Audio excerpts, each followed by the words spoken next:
Okay, welcome everyone. I, Council President Walsh, call the June 9th City Council meeting to order. Mayor Polly is excused tonight, so I will be serving as Mayor Pro Tem. Councilmember Joe is joining us by phone and will be at the meeting later.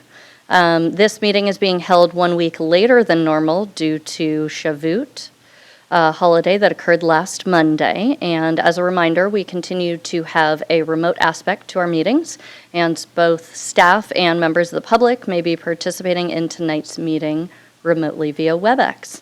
The first item on the agenda is the Pledge of Allegiance, and I welcome you to join me.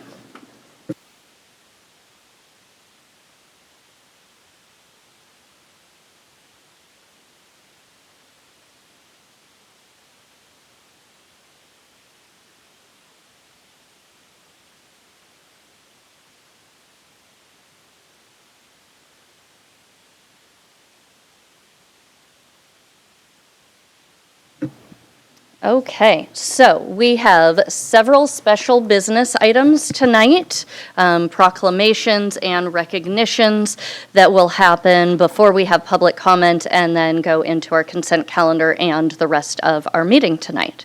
So for the first one, it is ID 1888, Senator Bill Ramos Memorial Proclamation, and I'd like to invite Senator Victoria Hunt to the lectern. She has been designated by Bill's family to accept the proclamation.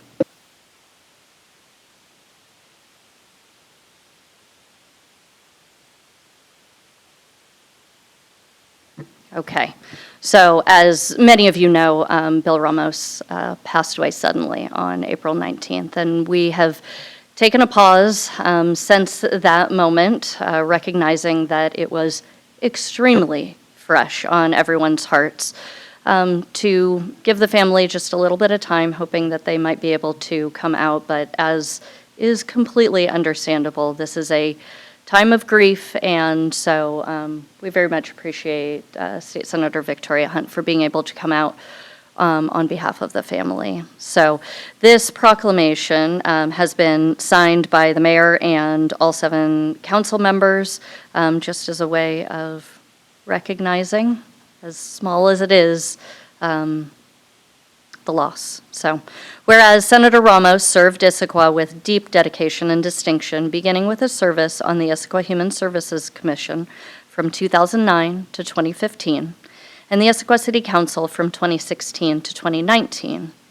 Bill then expanded his public service to the 5th Legislative District as a state representative from 2019 to 2025, and as state senator from January 2025 until his final day.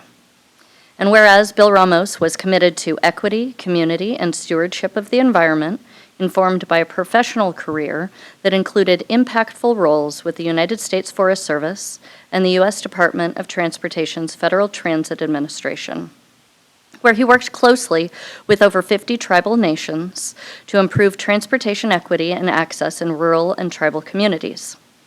And whereas, as a legislator, Bill Ramos was a passionate advocate for transportation equity, tribal sovereignty, and environmental protection, serving as chair of the House Government and Tribal Relations Committee, vice chair of the Senate Transportation Committee, and a member of the Senate Members of Color Caucus and Latino Democratic Caucus. And whereas Bill Ramos was known in Issaquah and beyond not only for his policy acumen and legislative effectiveness, but also for his infectious kindness, boundless joy, and unwavering integrity, qualities that earned him admiration across party lines and from the communities he served. And whereas, beyond his professional roles, Bill Ramos was a dancer, a forest ecologist, a planner, a teacher, and a beloved friend. His Latino heritage was a source of deep pride, and he always shared his true self with everyone and in every space that he occupied. And whereas the Issaquah Mayor and City Council joined the greater Issaquah community and the state of Washington in mourning the sudden and tragic loss of Bill Ramos, who passed away on April 19th, 2025, while on a trail run near his Issaquah home. And whereas the City of Issaquah is profoundly grateful for the life, leadership, and legacy of Bill Ramos, and commits to carrying on his legacy of equity-centered leadership. His memory will be forever etched into the heart of this community. Now therefore be it resolved that the Issaquah Mayor and City Council honor the life and legacy of Bill Ramos with sincere appreciation and extend its heartfelt condolences to his wife Sarah Perry and their children Maya and Max.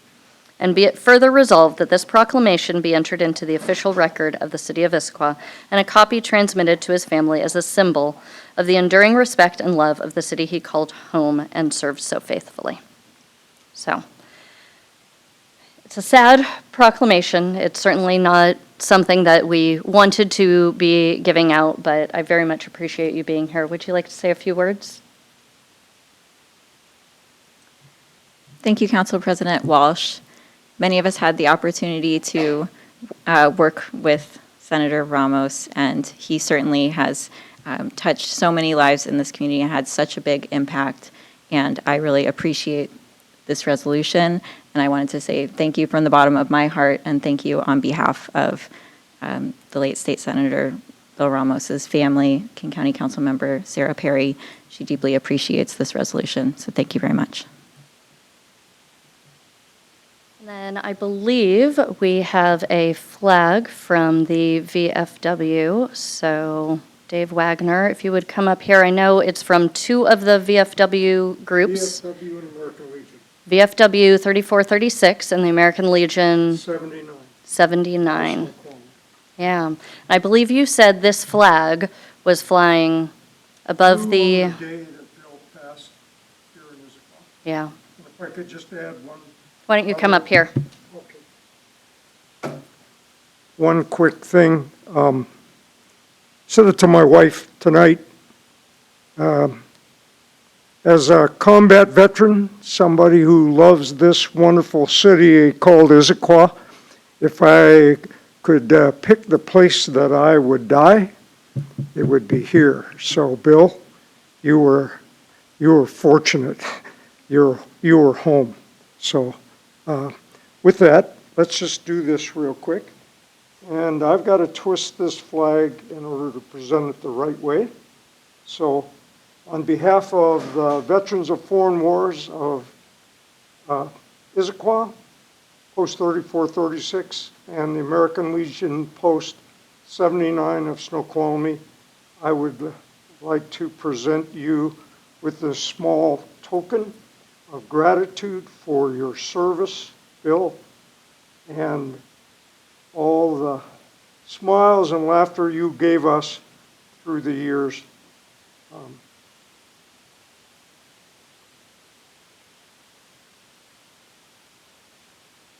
there's a salute that goes along with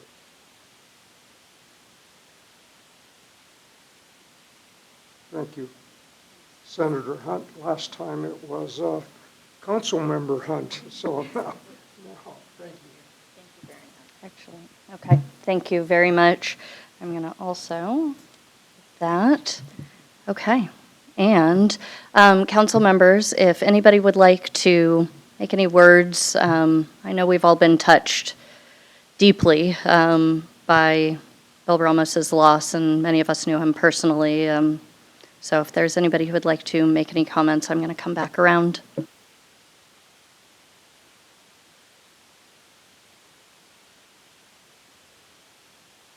Councilmember Mertz. Thank you. I was lucky enough to be on council when Bill headed up the Human Services Commission, and then when he was joining us on council. And I just want to share an anecdote about the kind of community leader that Bill was. About 2 weeks before he passed away, I had an idea regarding one of the bills that they had, and I won't go into it, but I sent a note to him, and they were in the midst of one of the most contentious budget deliberations the state has ever seen, and I thought, oh well, I'll bug him about it next time I see him, and my phone lights up, and this is like a couple days after I sent it to him, and he's at the Capitol, and he takes like 10 minutes out of his day to explain to me, and it turns out they weren't able to do the thing that I thought they should do because of quirks of the state constitution. But he took the time to call me back and talk to me about it. And that's the kind of citizen leader that he was. He loved his job. He loved representing the 5th District. And he was so good at it. And he was such a good heart. And I got educated about the state constitution in a way that I hadn't been. And so I will just always treasure that memory. And the fact that it was a couple weeks before he passed was just, it will just always stick with me. And I wanted to share it with you all because he was that kind of a leader. Thank you. Zach? Thank you. Yeah, a couple of quick thoughts I wanted to share. I've known Bill since 2018. Had the great honor of being able to work with him both on the campaign trail and in Olympia, down there in Olympia. You know, I think outside of being, in my mind, one of Issaquah's greatest sons, outside of his unstoppable drive for the people of the 5th Legislative District and the people of Washington that he had and that people admired so much, he was also a friend to many of us and a public service mentor to those of us in the district as well. He always knew exactly when to, give cool advice and know when to give the advice and know when to share and crack a dad joke to lift us up and give us that kind of motivation that we needed to keep going in our work as well. Of course, he was also very well known for saying, "I got you," to those of us in public service, especially to those that he served within the legislature. And, and kind of reflecting on what I might say today, I thought we're all going to show up in our own ways to honor his legacy in any way we can, whether we're elected or not. And I think one way perhaps we can start is just by saying, "I got you," to each other more often and being there to support one another. And if we are there to be each other's support systems throughout community and say, "I got you," to each other, he's not really gone. He lives on in that spirit. So thank you, Bill, for your service to community. And Sarah, we're here with you always.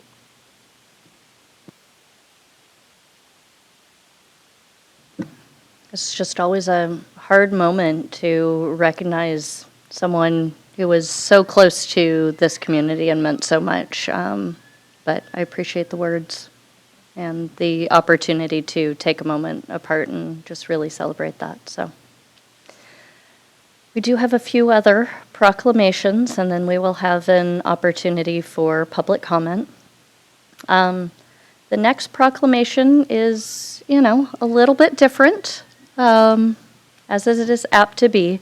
That is ID 1846, Cougar Mountain Zoo Week Proclamation. And so, for those who don't know, we have a wonderful zoo in the city of Issaquah, and we have an animal joining us. And I believe I've heard it is a lizard. So they're on their way out and around. So we will wait as they come out. We have had previous animals come during this week for Cougar Mountain Zoo Week Proclamation. Previously, we had a hawk. We had, here we go. So should be excited. Come on down and you can join us at the lectern over here. You can join us right over here. Yay! Cool. Well, I'm honored to have Kyla Kane, Zoo Education Manager with the Cougar Mountain Zoo, and Vito the Tegu here to celebrate the proclamation of Cougar Mountain Zoo Week. This is really exciting to me. I actually went to Cougar Mountain Academy for kindergarten, so it was obviously like a huge treat when we got to go on our field trip just right next door to the zoo. And I remembered seeing the lemurs and the cougar and the tegu. So it's very exciting that we have that right here in Issaquah.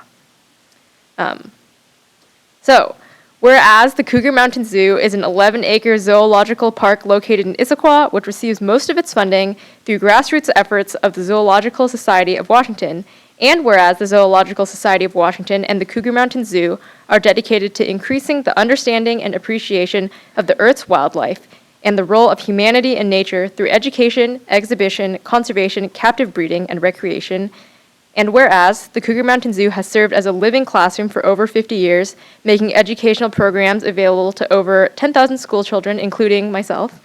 And whereas the Cougar Mountain Zoo has the largest, most unique holiday pageant in the Northwest, Santa's Reindeer Farm attracts more than 15,000 visitors to Issaquah during the month of December.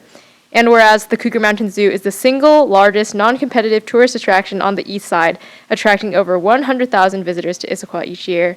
And whereas the zoo is loved by all segments of our population regardless of age, socioeconomic level, ethnic, or denominational background, and whereas the zoo is designated as an official Issaquah treasure. Now therefore I, Councilmember Kelly Jang, on behalf of Mary Lou Pauley, Mayor of the City of Issaquah, do hereby proclaim the week of June 9th to 15th as Cougar Mountain Zoo Week in the City of Issaquah. And I invite all community members and businesses to support the zoo and recognize the impact the zoological park has made on our community. Thank you. Would you like to say a few words? Would the Tegu like to say a few words? Thank you for having Vito and myself on behalf of the zoo, as he gets fussy. I just want to say a huge thank you to the mayor, city council members, city staff, and our great community for your continuous support throughout the years. Thank you so much. Thank you for all you do.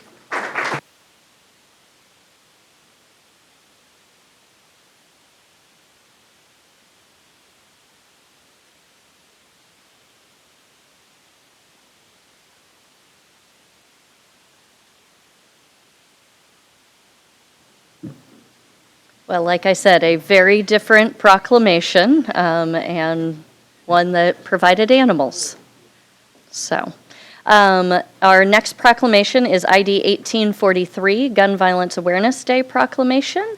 And I'd like to invite Julie Carr, a volunteer with Moms Demand Action for Gun Sense in America, to the lectern, along with Councilmember Ray.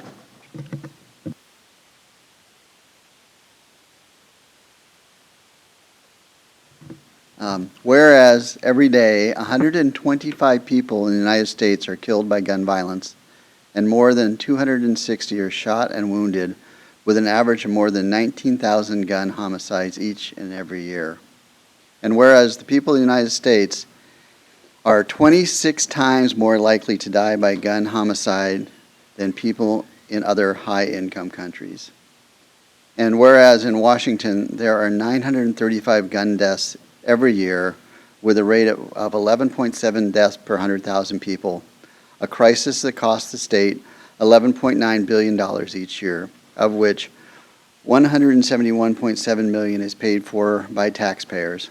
Washington has the 39th highest rate of gun deaths in the United States. And whereas in January 2013, Heidi Pendleton was tragically shot and killed at the age of 15. And to recognize her birthday in June, people across the United States have annually recognized the first Friday of June as National Gun Violence Awareness Day by wearing orange, in tribute to Heidi Pendleton and other victims of gun violence and the loved ones of these victims. And whereas protecting public safety is the city's highest responsibility, and whereas gun violence prevention is more important than ever, as we see gun violence continue to impact communities across the country, and we renew our commitment to reduce gun violence and pledge to do all we can to keep firearms out of the wrong hands and encourage responsible gun ownership to help keep our community safe. Therefore, Mary Lou Pauley, the mayor of the city of Issaquah, does hereby proclaim June 6, 2025 to be Gun Violence Awareness Day in the city of Issaquah, and encourages all residents to support efforts to prevent the tragic effects of gun violence and to honor the value of human life. Julie, would you like to say something? Thank you, Issaquah, to the City Council, to Mayor Pauley, to all the citizens who care about safety in our community. And we all want children to grow up healthy and happy. And one of the ways we do that is to carefully store our firearms. So I want to just emphasize that that is something that we can all do. So make sure that we secure our firearms locked, unloaded, with ammunition stored separately. And I appreciate the moments here today to honor the victims and survivors of gun violence in our community here in Issaquah, in our region, our state, and our nation. And we appreciate the time to recognize that.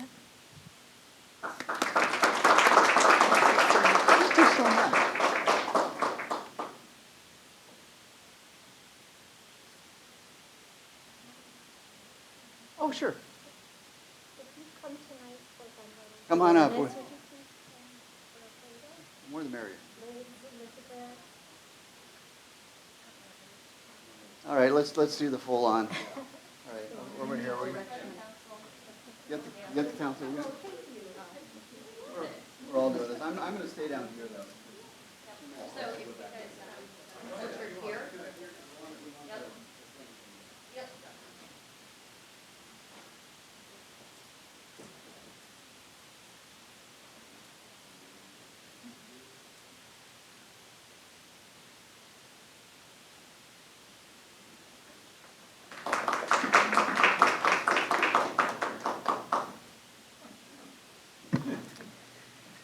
Okay. And for our next, we've got ID 1844, Juneteenth Day Proclamation, and I'd like to invite Equity Board Member Leslie Millender-Irwin to the lectern to come along with Deputy Council President Dee Michelle. Thank you for being here. So we are really pleased to do this proclamation on behalf of Juneteenth. Whereas Juneteenth recognizes and commemorates the day of June 19th, 1865, when enslaved African Americans in Galveston, Texas were informed of their emancipation by the Union Army, over 2 years after President Abraham Lincoln issued the Emancipation Proclamation, ending 246 years of chattel slavery. And whereas slavery was formally abolished in the United States by the ratification of the 13th Amendment on December 6, 1865. And whereas on June 19, 1866, the freed African Americans in the state of Texas celebrated the first Jubilee Day, the holiday we now know as Juneteenth. And whereas Americans continue the tradition of celebrating Juneteenth Independence Day as inspiration and encouragement for future generations. And whereas, while celebrating Juneteenth is partly about celebrating the liberation of African Americans, no true celebration can be achieved without our commitment to working together toward equity for all and expanding economic, educational, and career opportunities for everyone in our community. Now, therefore, Mary Lou Pauley, Mayor of the City of Issaquah, does hereby proclaim June 19th, 2025 to be Juneteenth Day in the City of Issaquah, and she invites the community to join her in this celebration of freedom and commitment to eliminating prejudice everywhere. In witness whereof, she has signed this on the 9th day of June, 2025. And so, Leslie, would you like to say a few words? I would. Thank you very much. Okay. So good evening, Council President, Mayor Pauley, and members of the City Council. Thank you for the opportunity to speak on behalf of the Equity Board. I stand before you respectfully and thank you for proclaiming June 19th as Juneteenth Day, a day of profound historical significance. Juneteenth marks the emancipation of the last enslaved African Americans in Galveston, Texas in 1865, more than 2 years after the Emancipation Proclamation was signed. This is a day that is not only a celebration of freedom, but also a time to reflect on the long and ongoing journey towards justice, equity, and unity in our community and across our nation. The Equity Board that I am honored to be a member of for this great city of Issaquah was created to support and cultivate the voices of diverse communities in Issaquah. By proclaiming June 19th as Juneteenth Day in Issaquah, we honor the resilience, the contributions, and the cultural heritage of African Americans and reaffirm our city's commitment to inclusion for all. The Equity Board continues this work and our commitment to ensure that everyone in Issaquah can thrive. Again, thank you very much. Don't fall. Let's see, let me give you this, the little squad here. Whoops.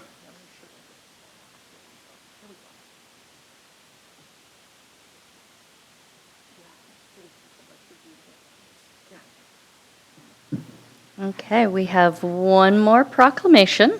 That is ID 1845, 2SL LGBTQIA plus Pride Month proclamation, and I'd like to invite Executive Director of Pride Across the Bridge, Axton Burton, to the lectern with State Senator Zach Hall. Do I need to call you State Representative? Zach Sorry, Hall. I'm Zach works redoing. fine, yeah. Okay, thank you. Yeah, and thank you for being here with us. Whereas June is recognized as Pride Month, commemorating the 1969 Stonewall Uprising and honoring the ongoing struggle for 2S LGBTQIA+ rights. And whereas the City of Issaquah is committed to being an inclusive and welcoming community, where all people, especially those who are two-spirit, lesbian, gay, bisexual, transgender, queer or questioning, intersex, asexual, and members of the broader 2S LGBTQIA+ community can live authentically without fear. And whereas all members of our community have the right to express their gender and sexuality freely, access gender-affirming care, and define family and identity on their own terms. And whereas the city recognizes that members of the 2S LGBTQIA+ community hold multiple identities, including race, ethnicity, disability, immigration status, and faith, and that equity must be pursued through an intersectional lens to ensure true belonging for all. And whereas Issaquah stands in opposition to any legislation or actions that seek to erase, punish, or criminalize queer or trans identities, and reaffirms its commitment to safeguarding these rights through its policies and practices. And whereas the city supports year-round visibility for 2S LGBTQIA+ voices through education, public events, and partnerships with local organizations, ensuring that Pride is practiced beyond a single month. And whereas Issaquah recognizes the unique barriers faced by queer residents on the east side and commits to investing in inclusive infrastructure, community-led safety, and access to affirming services. And whereas the city recognizes the importance of creating affirming environments for 2S LGBTQIA+ youth and honoring the wisdom and lived experience of rainbow elders, both of whom face disproportionate vulnerabilities. And whereas the city honors the resilience, contributions, and leadership of 2S LGBTQIA+ individuals and affirms its role as a sanctuary of dignity, equity, and belonging for all. Now, therefore, Mary Lou Pauley, the mayor of the city of Issaquah, and all of us here on council, hereby proclaim the month of June to be 2S LGBTQIA+ Pride Month in the city of Issaquah, and we invite you in the community to join us in celebrating the great diversity of our city, our commitment to eliminating prejudice everywhere it exists, respecting the rights of all people, and recognizing the contributions and achievements of the 2S LGBTQI+ community. Thank you so much for being here with us. Would you like to say a few words? Thank you very much. Thank you, Mayor Pro Tem and council members, and Mayor Lou Pauley for sharing the City of Issaquah's Pride Proclamation. Especially in our current socio-political climate, having a city name its support for our targeted community makes a huge difference in the feeling of safety for all of its residents. Accepting this proclamation on behalf of Pride Across the Bridge is both a celebration and a call to action. It means visibility, dignity, and affirmation in a region where our existence has been overlooked or treated as an afterthought. It sends a message to our queer youth, rainbow elders, and all of us in between that we belong in Issaquah. Pride Across the Bridge is one of the very few small, volunteer-led grassroots orgs serving with queer lived experience, caretakers of our targeted but resilient population that is only recently beginning to be recognized and resourced on the east side. While Pride proclamations like this matter deeply, our community continues to face urgent gaps in care, access, and connection. And especially in the face of historic Nazi-era level resurgence and explicit and coordinated backlash to our existence and human rights, we urge you to continue leaning into the needs shared by our queer community at this critical time. Specifically, we're asking for a resolution that we've shared with the city, something that includes actionable protections, not only celebrating who we are in June, but clearly outlining what the city will and will not invest in money, personnel, and actions at the risk of our trans and non-binary community. Resolutions help safeguard our rights and access in rapidly changing landscapes, and they offer clarity, accountability, and trust that's beginning to be built right now. We believe that the City of Issaquah can align with other East Side cities in designing and collaborating with the queer community, not only by naming support during Pride Month, but by committing to its action year-round. Thank you so incredibly much for this proclamation, and especially this, is the time to keep leaning in. And one more quick thought. My blood runs a little bit cold with any mic in front of my face on Gun Violence Awareness Day.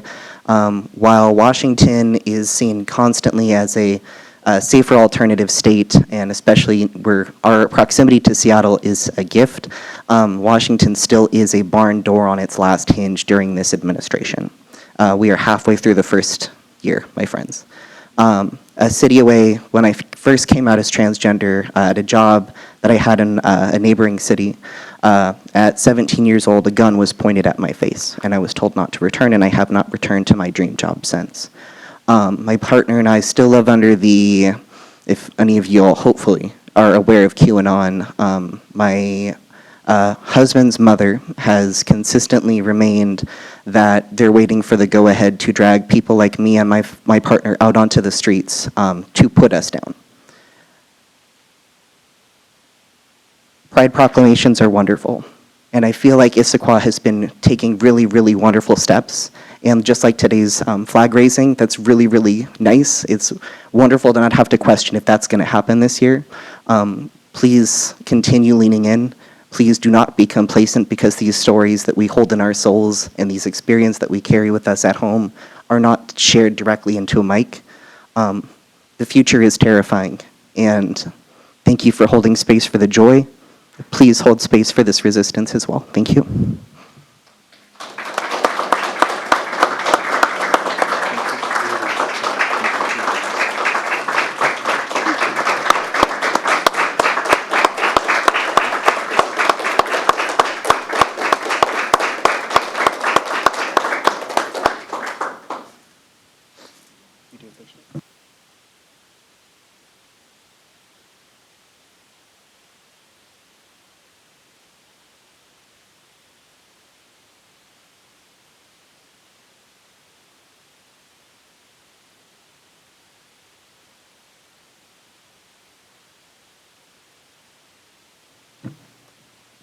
It's been very impactful night of proclamations.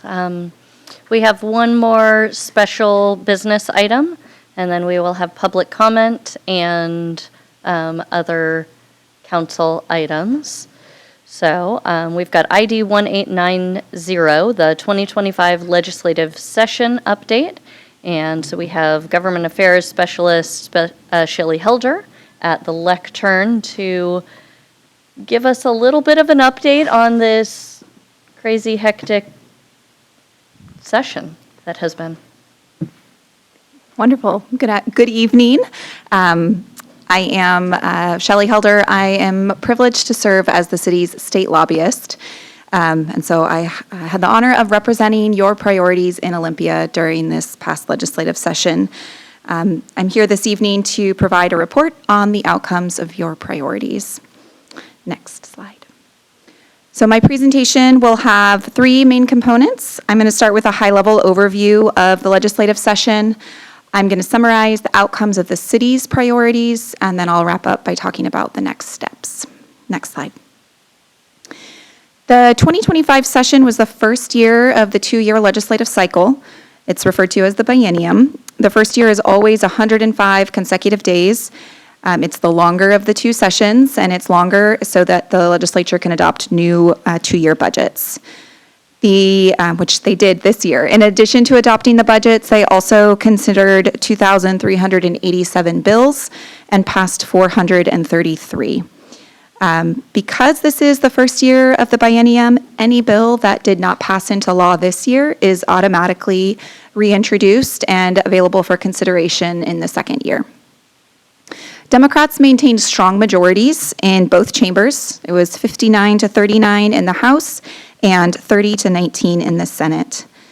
Of the 147 state legislators, there were 24 freshman legislators this past session. And additionally, 2025 marked the first year of Governor Bob Ferguson's term in office. Next slide.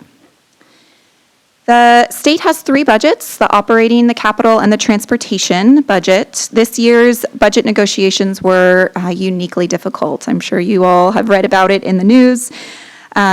We entered the session facing a projected $15 billion shortfall over 4 years. And it's 4 years because the state is obligated to balance their budget over 4 years. It's one of the largest fiscal challenges the state has faced in over a decade. The shortfall was driven both by slowing revenue growth and rising caseloads, and it had an impact on every decision the legislature made. The operating budget is the largest of the 3 state budgets. It pays for, of course, the day-to-day operations of state agencies, colleges and universities, public schools, and the primary source of funding for the operating budget are state taxes, federal funds, and tuition. The 2025 operating budget is $77.8 billion, and it leaves $2.3 billion in reserves. In adopting this budget, the legislature passed bills that generate $4.3 billion in new revenue. That's the largest source of that new revenue is an increase to the business and occupation tax rate for some businesses. The capital budget is the next. It pays for construction, acquisition, maintenance of state buildings, public school buildings, higher education facilities, and other assets. It's the smallest of the 3 budgets and is funded primarily through the sale of bonds. The new capital budget is $7.5 billion, and it leaves $349 million in bond capacity for a supplemental budget. Just for comparison purposes, the previous biennial capital budget was $9 billion, so this was pretty significantly smaller. The capital budget is the source of funding for local community projects, and the amount that was allocated to that purpose in this budget was $201 million, roughly $30 million less than what was allocated in the last cycle. I note this just to highlight that the capital budget did not have the same level of capacity as it has had in previous years, specifically for local community projects. The final budget, the transportation budget, pays for, of course, the transportation activities of the state. There was a $1 billion shortfall for the 25-27 biennium. And so budget writers were faced with the option of cutting expenditures or raising new revenue, or both. And in the end, they opted for both. The 25-27 transportation budget is $15.5 billion. The legislature delayed the timing of projects as a method of limiting the expenditures in this upcoming biennium. And they adopted legislation generating $3.2 billion over the next 6 years. The primary source of new revenue for the transportation budget is a 6-cent gas tax. Of the amount that is increased, 2.5% of that gas tax is dedicated to counties and 2.5% is dedicated to cities. The amount that comes to cities is $36.2 million over the next 6 years, and then that's distributed on a per capita basis.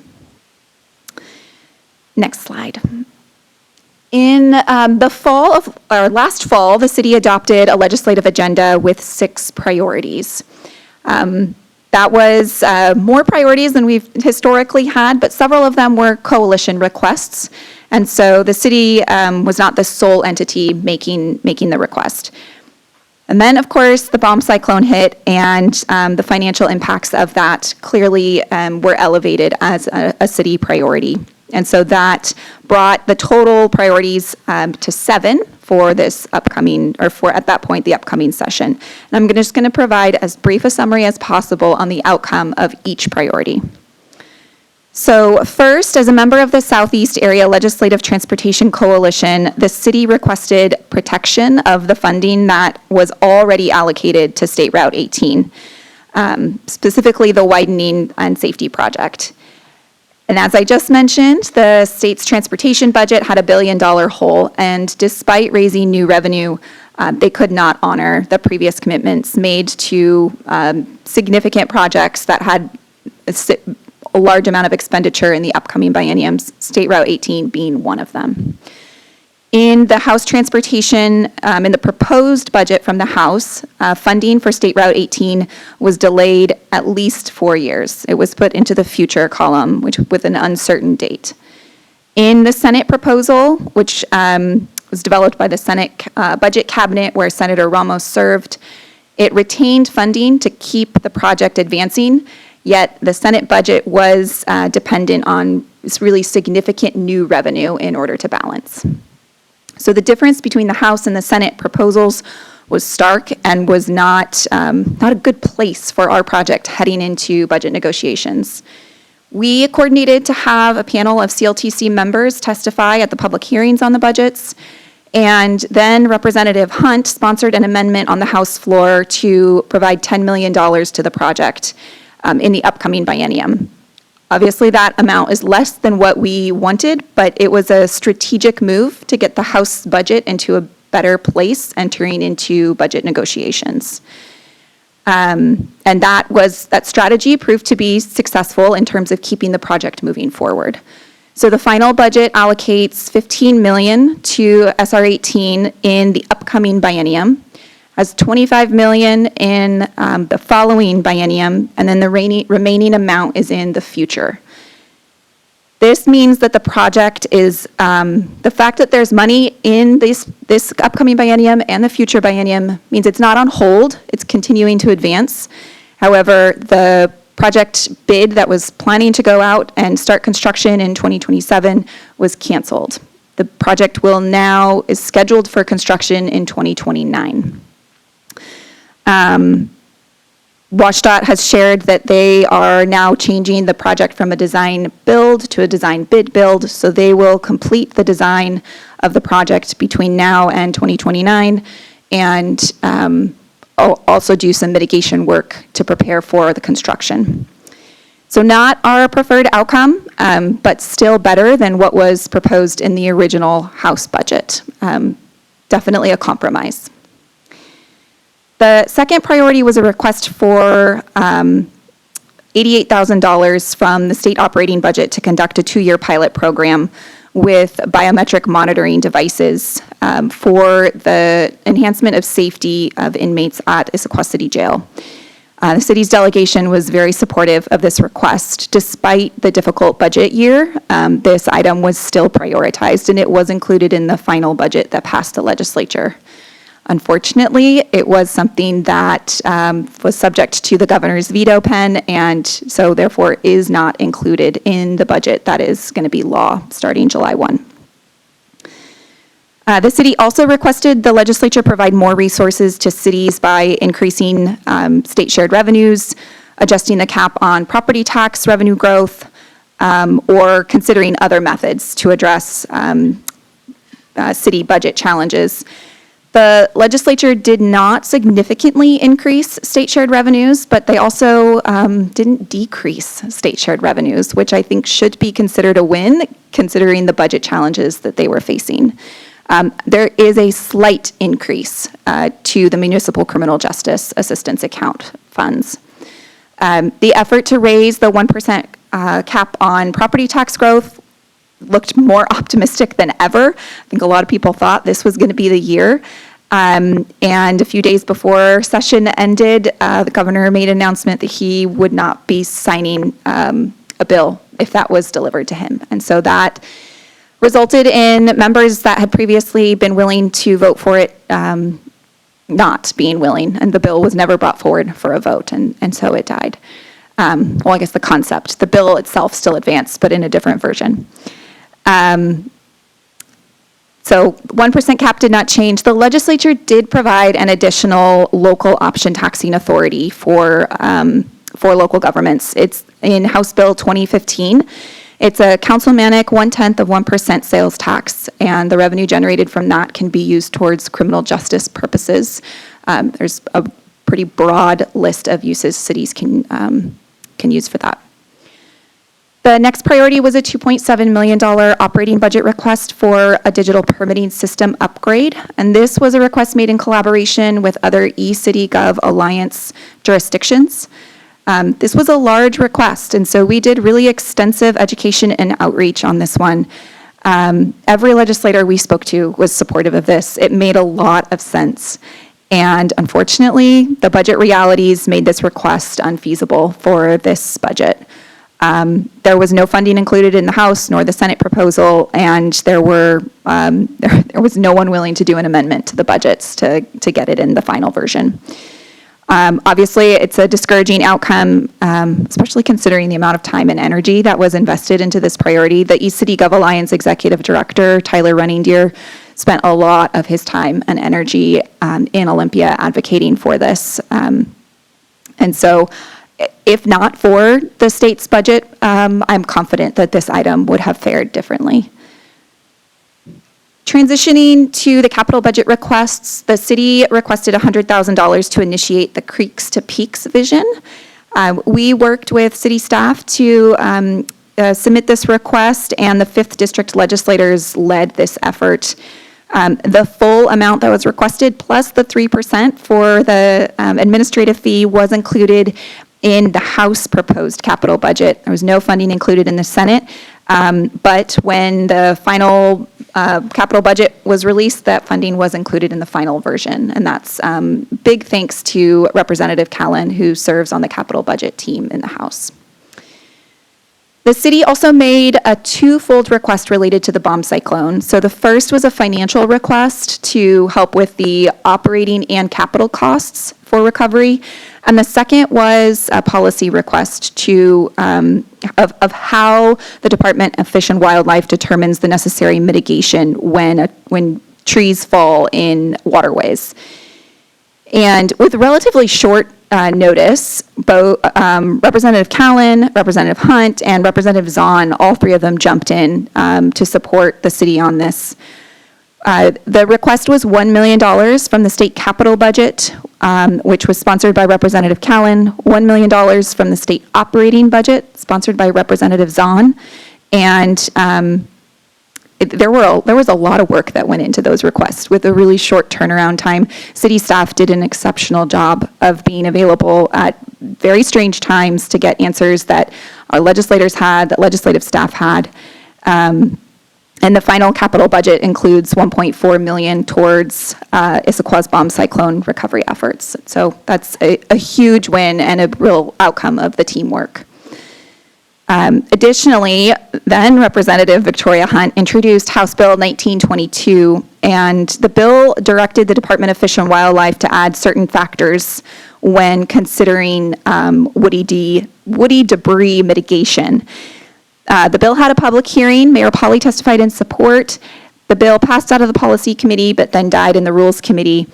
But simply the introduction of the bill prompted more open communication and coordination with Department of Fish and Wildlife. And Representative Hunt convened a meeting with DFW staff and city staff that has led to the reduction of city costs for that woody debris mitigation. So really, this is a great example of when a bill passing, that's not the outcome we wanted. The outcome we wanted was the city costs being reduced and better public policy, and that's the outcome that's been achieved. Last but certainly not least, the city requested the reappropriation of $3 million that was awarded to the Issaquah Opportunity Center in 2019. We also requested that this $3 million be put into a different grant program. The grant program that was originally put into has added more strings and requirements added to it that made it difficult to access that money for its original purpose. And so Representative Callan was our champion on this one. She was successful in having the final budget include the $3 million reappropriation via the local community project program. That's the state program that has the most flexibility when it comes to implementation.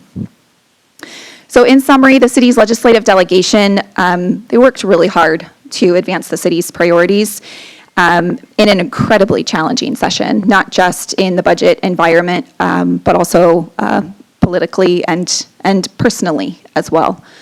So I want to make sure that is conveyed in this update. Next slide. In addition to the city's top priorities, you also have a policy manual that outlines the city's position on a variety of issues. I'm going to just briefly touch on a few. In 2023, the legislature passed House Bill 1110, which established state policies for middle housing. Since that law took effect, city staff have been working to implement those policies by the deadline, which is June 30th of this year. Through those implementation efforts, Department of Commerce advised the city that the interpretation of major transit stop meant every sound transit bus stop, no matter the level of service, frequency of service, where the bus line takes you. And so that interpretation had the effect of increasing the zone density in several areas of the city that don't have the adequate infrastructure and are not likely to have service transit in the future when light rail comes online. So this emerged as an issue after the session had begun, and we knew that June 30th was quickly approaching, and so it needed to be something that was addressed in this session. We identified a bill that had a high chance of passage that had already been introduced, made it through the first policy cutoff, that was already amending the statute that we needed to have amended for this definition. So House Bill 1491 regarding transit-oriented development was the vehicle that we used to advance our priority. We notified the city's legislators of the problematic interpretation. Again, Representative Callan, Representative Hunt, and Representative Zahn all assisted, and that's primarily because of the committees that they serve on. They're really well positioned to help the city with these types of issues. We also worked with the bill's sponsor, Representative Julia Reed from Seattle, and the sponsor of the middle housing bill from 2 years ago, Senator Jessica Bateman. We were successful in amending the bill to include the language that had been agreed upon, and that bill passed the legislature and has been signed into law. So really another great outcome of teamwork.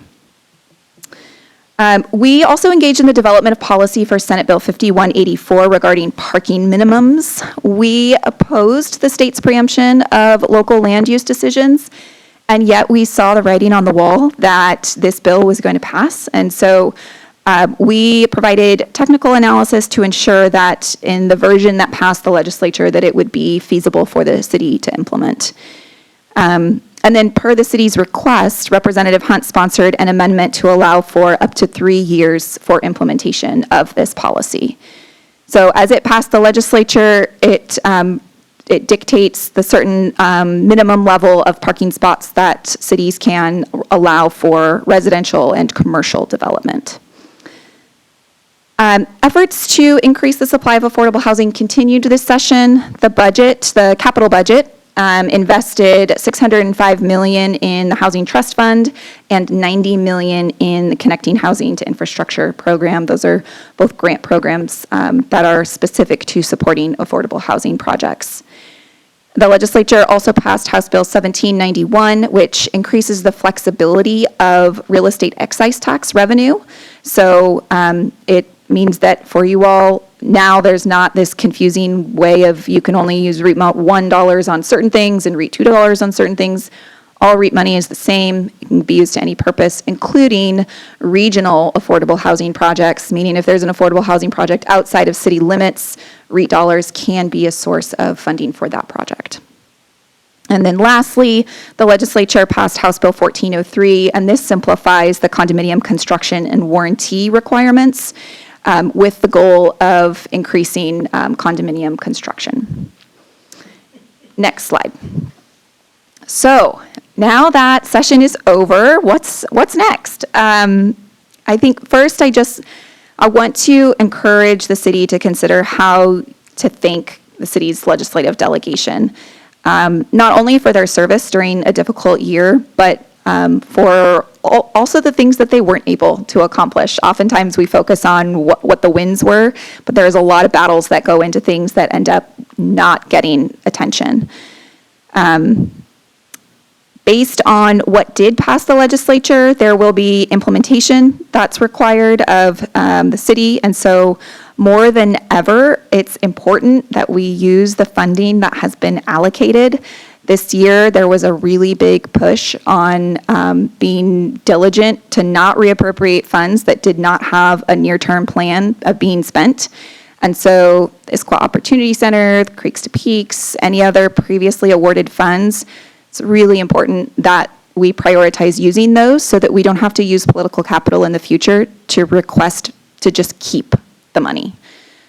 And then Since this was a long session, it's a short interim. It is a non-election year, but as you all know, there are several special elections on the ballot in the fall. There are 9 legislative races that will be on the November ballot. So it will actually be a pretty full interim. Next slide. So that's it. Thank you for your time and attention. I really appreciate the city's engagement leading up to and throughout the legislative session. Before I end, I just have to give a really big thank you to city staff. I would not be able to represent you all without the support that I received from city staff. Dale Markey Crimp, who I know is on maternity leave right now, was my go-to person during session, and she bird-dogged all kinds of questions at all hours of the day to get the information that I needed to advance your priorities. And so, and then there's also countless city staff that reviewed bills and provided input, and all of that made it possible for us to get these outcomes. So thank you very much. Excellent. Well, thank you, Shelley. Does council have any questions on this? Okay, I just have one. I recently heard from community members, as you mentioned, after the legislature proposed that balanced budget, the governor went in and vetoed it, and it didn't just eliminate some city projects, but it also affected local service providers. I heard the garage lost $400,000 and the circle lost $250,000. In some cases, this is a huge portion of their budgets. Do we have any sense after this legislative session, how the legislature and the governor are looking to address these significant cuts, or is there anything that we can do in that realm? Yes, thanks for that question. I think it's good to highlight that the governor's vetoes have significant impacts, and to share not just with our state legislators, but also with state budget writers what those impacts are. I think we get the new state revenue forecast at the end of this month, and a lot of people are holding their breath to see, is it going to go up? Is it going to go down? Is it going to remain steady? That, I think, will provide a lot of indication of what the supplemental budget may look like. In some cases, I don't know if Governor Ferguson's team knew the impacts of some of those vetoes. And so I think there's an opportunity for education moving forward. Wouldn't be under any type of illusion that means the funding will be restored, but without knowledge, informed decisions can't be made. Okay, yeah. Just one comment there to highlight that, because that can be quite devastating to see that kind of loss. Any other questions? Okay, well, Shelley, once again, you do a wonderful job representing the city. We very much appreciate your work with us, not only as electeds, but also with staff and working with our legislators to, kind of weave through all of that difficult session. So thank you very much. Thank you. It's my pleasure. Yeah. Okay. So at this time, we have finished up our special business. The next item is audience comments. So members of the public may address council at this time in person or virtually. Those who signed up in advance to make comments will be called on first. If you're joining us virtually and would like to make comments, please raise your virtual hand or send the host a chat message. If you're on the phone, you can press *3.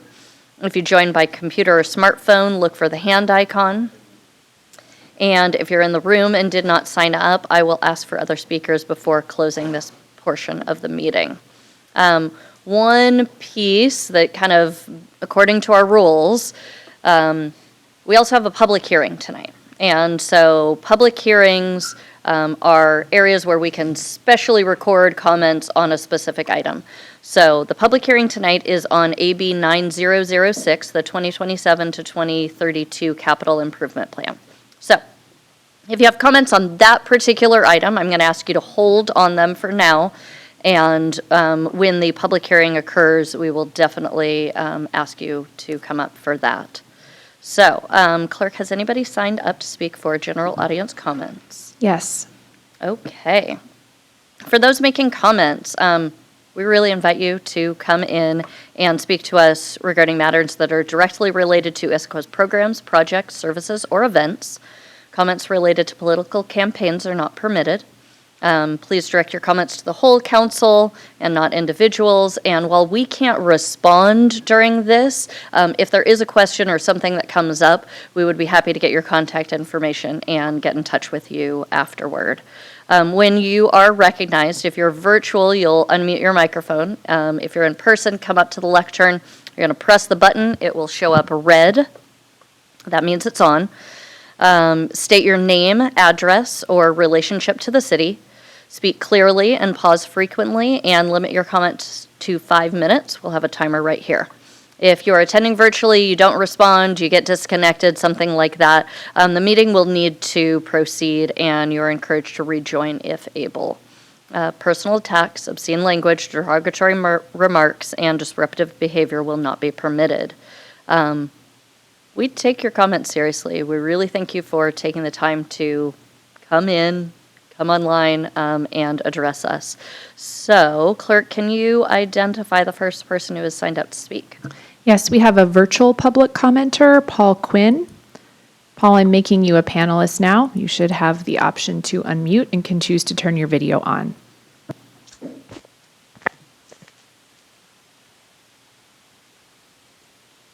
All right, I think that's working, I think. Yep, we can hear you. Okay, great. So I'm Paul Quinn. Good evening, and I'm speaking to you as a resident of Sammamish, and I'm a person that cares about fairness and how Issaquah solid waste customers are charged for their disposal. Right now, we charge our residents and businesses for disposal based on the size of the container being picked up. And effect of the message is to say we don't care how much you put in or divert from the landfill. And the approach is completely unfair as it charges all people based on the size of the container rather than what's in the container. We know this is wrong as our water, gas, and electricity charges are based on what we use rather than on the size of the wires and pipes connecting us to service. I've emailed you handouts. Handout number 1 shows a graphic of the trend of the monthly cost for garbage disposal for your single-family residences in the city. It continues to go higher and higher, and just recently, as you know, King County is telling us their disposal charges passed on to the city's residences and businesses is likely going to double in coming years. What's worse than the trend line is that in actuality, the city doesn't really allow residents or businesses to reduce their costs for disposal by properly diverting materials for recycling and compost.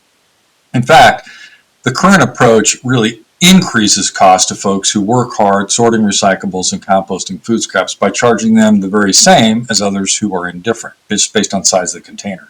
It's unfair, and it can and it should be changed by weighing the refuse each customer creates.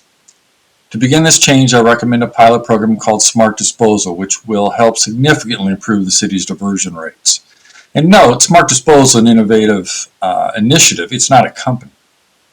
Handout number 3 outlines how Smart Disposal works in some detail. I'll now briefly describe what Smart Disposal is. Smart Disposal weighs each container picked up by the hauler at each single-family home. The system uses postcards mailed to each resident and provides data specific to the resident, including a landfill diversion rate per pickup and how their use of the utility compares to others in the community. I provided handout number 4 to show an example postcard report to residents. This system helps us move from a toss and forget mindset toward making better choices. And we all know feedback through measurement works because water, electricity, and gas are metered. We get that report from PSE that tells us about how we compare to our neighbors. And so we know it helps moderate our use. And Smart Disposal provides the meters our disposal utility needs. The city's current initiatives are good, but they do not provide a sufficient impact to improve trends needed to reach the city's diversion goals. We need this council to provide the urgency and the leadership to drive Smart Disposal forward. And what I recommend to you today is this city implement Smart Disposal, metering and reporting to residents what they dispose at the curb provides fairness to help us abate the increase in cost of disposal. And this council should support fair pricing require disposal utility. Thanks for listening. Thank you, Paul. And who do we have signed up next? Corby Castler. Corby, come on up.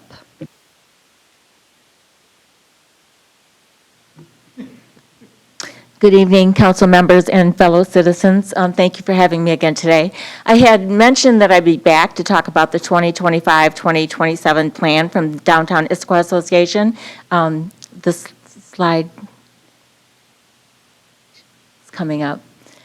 I wanted to talk about Main Street as well, since this has been designated as Main Street Week. So to talk about how the two coincide and how we're so much better off because we're a part of this community.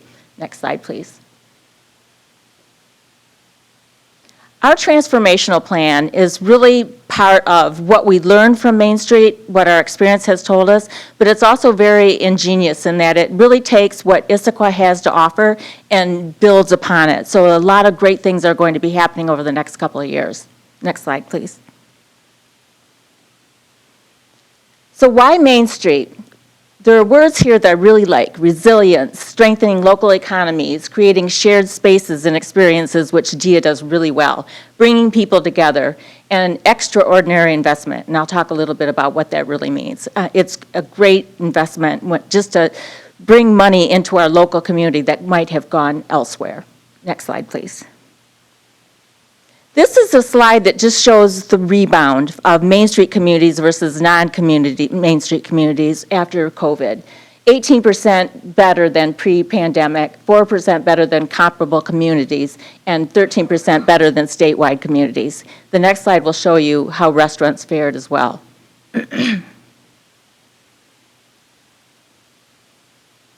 It's really phenomenal when you think about customer spending going down, and yet the restaurants are still going up. And a lot of this, again, is because of Main Street support for local businesses. Next slide, please.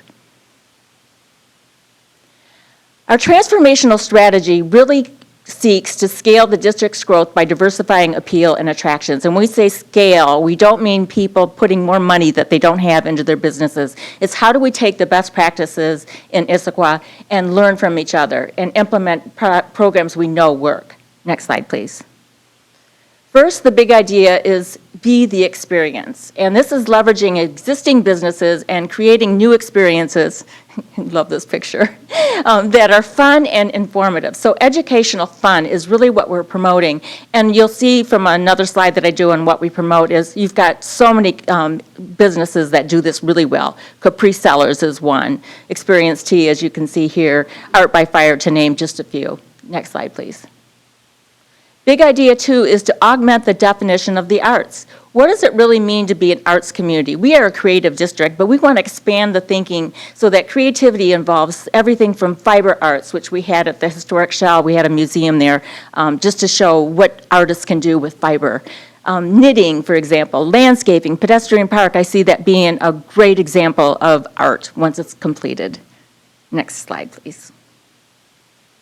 Expand outreach and inclusion to more ethnic groups and youth, better reflecting our broader community. So taking a look at the demographics outside of Issaquah, because people come here for a reason, and we want them to come here because they see themselves in our community. Next slide, please. This is just hot off the presses. This is one example of how we're promoting these things that I'm talking about now. Summer is magical and musical in downtown Issaquah. This is in all the sound publishing publications from Kent to Snoqualmie and everywhere in between. The next several slides I'm going to rip through because there are promotions. This is one that's personally important to me. We really got a lot of great reaction from this. This is in The Stranger. Get inspired and promoting Pride, not just as a month, but Pride is something that we do every day. Next slide, please. This is a 2-pager in 425 magazine. Next slide. Celebrate Old Town. This really promoted the artisans in our community during the holiday season. Next slide. Issaquah Eats, promoting our restaurants. And this is something we update continually because we are seeing new restaurants coming into downtown. So you see this regularly updated. And it's going to be something that you're going to see not just this year, but next year and beyond, because our promotions are going to be maintaining the brand of what we're trying to accomplish over the next 3 years. Next slide, please. Front Street Smarts, that's our educational fund. Next slide. And then our bases are loaded. This is an example of what we're doing in some of the sports publications that are coffee table book quality. So people keep them. And this is what they're going to see when they open up the centerfold of Seattle Mariners, the Kraken, UW, Seahawks. Next slide, please.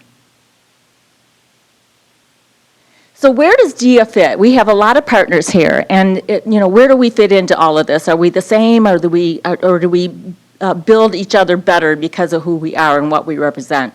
Next slide.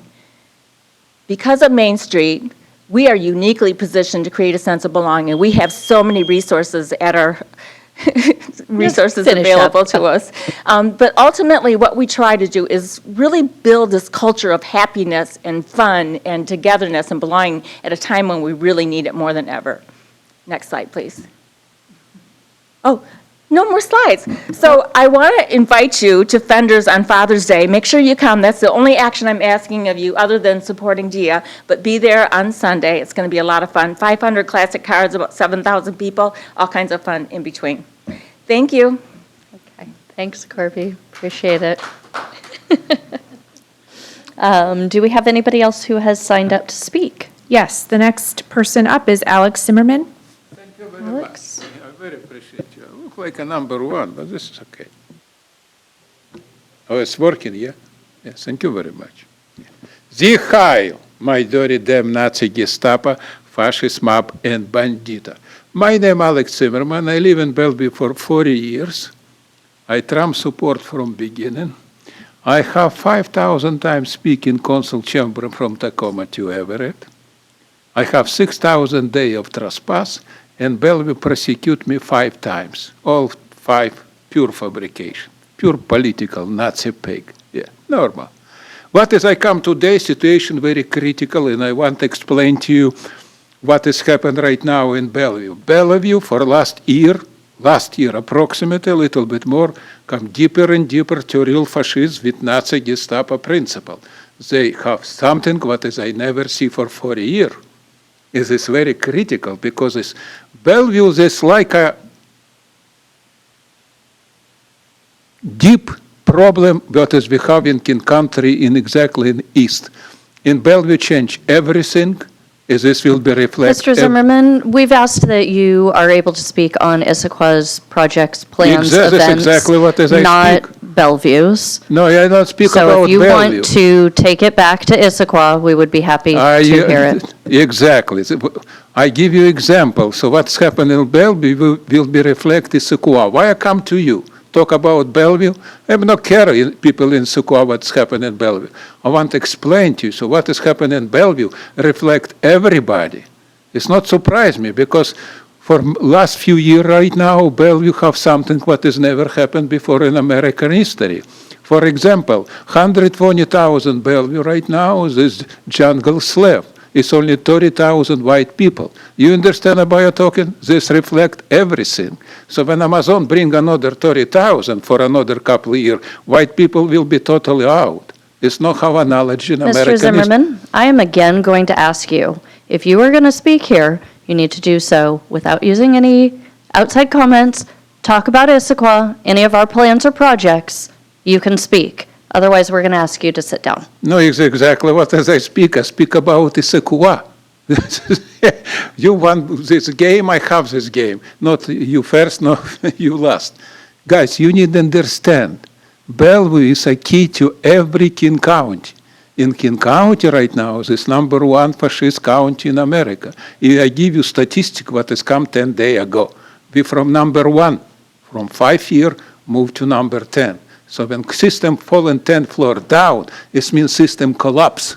So I speak right now to people in Issaquah, don't vote for Democrat because they totally destroy us. We can't talk politics here. This is not the forum for that. This is the third time I've had to interrupt you. Business is always money. I'm talking about people who have money, but they spend money for nothing. Mr. Zimmerman? What? No politics. You may talk about Issaquah. Because you know about it. Okay. This is a fascist. It's exactly what I told. No, you're done. Thank you. Okay, no problem. I have 6,000 days of that. Okay. Fantastic. So we have heard, please stop. Do we have anyone else who has signed up to speak? Yes, Liz Tidyman. Liz, thank you.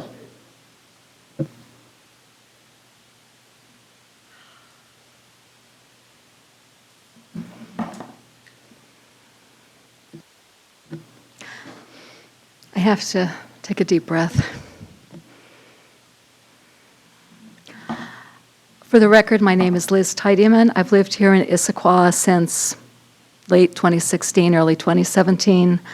My association with Issaquah dates back much farther than that.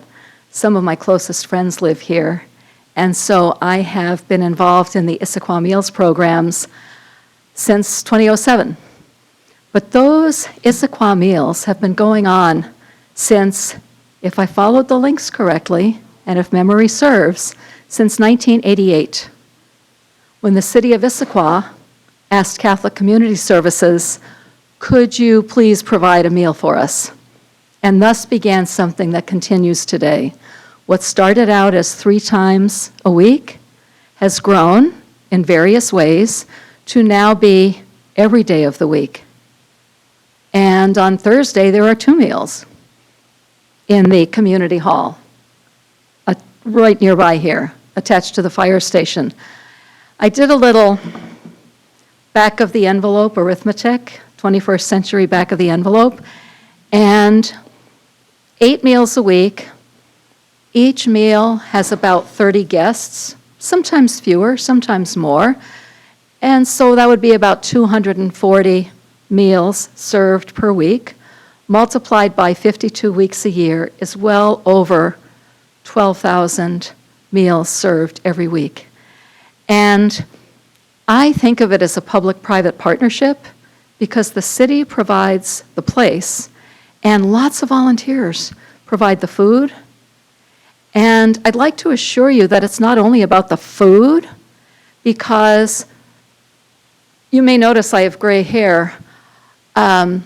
A lot of my colleagues in doing the volunteer work are what we call aging, and this is a thing that we can do rather easily, integrated with our lives, continuing our sense of purpose as engaged citizens. And in addition, the relationships we develop with the meal guests close the distances between us. I have sat at a meal with a person who has no English, and I had none of his language, but we could use a phone to translate, have a conversation, and solve some problems. So the meals that have been going on here for a long time make a big difference. People don't have to be isolated in their local to downtown apartments when they can get out to that meal. And there have been times over the years that we who provide the meals have been concerned about whether or not they'd be able to continue logistically. And I'm here tonight simply to say thank you. I'm here to say thank you. Because recently I learned that we're going to continue to have access to the back door of the community hall, which we need, a couple of loading zone accesses so we can bring in food and supplies to keep these meals going. And I've been here before expressing my concerns when I wasn't sure the meals could continue, so I'm here tonight just to say thank you. Thank you, Liz. Okay, do we have anyone else who has signed up to speak? No. But we have folks in the audience, so now's when I get to look around and say, anybody want to take a moment and speak to the council? Okay, we would love to have you up.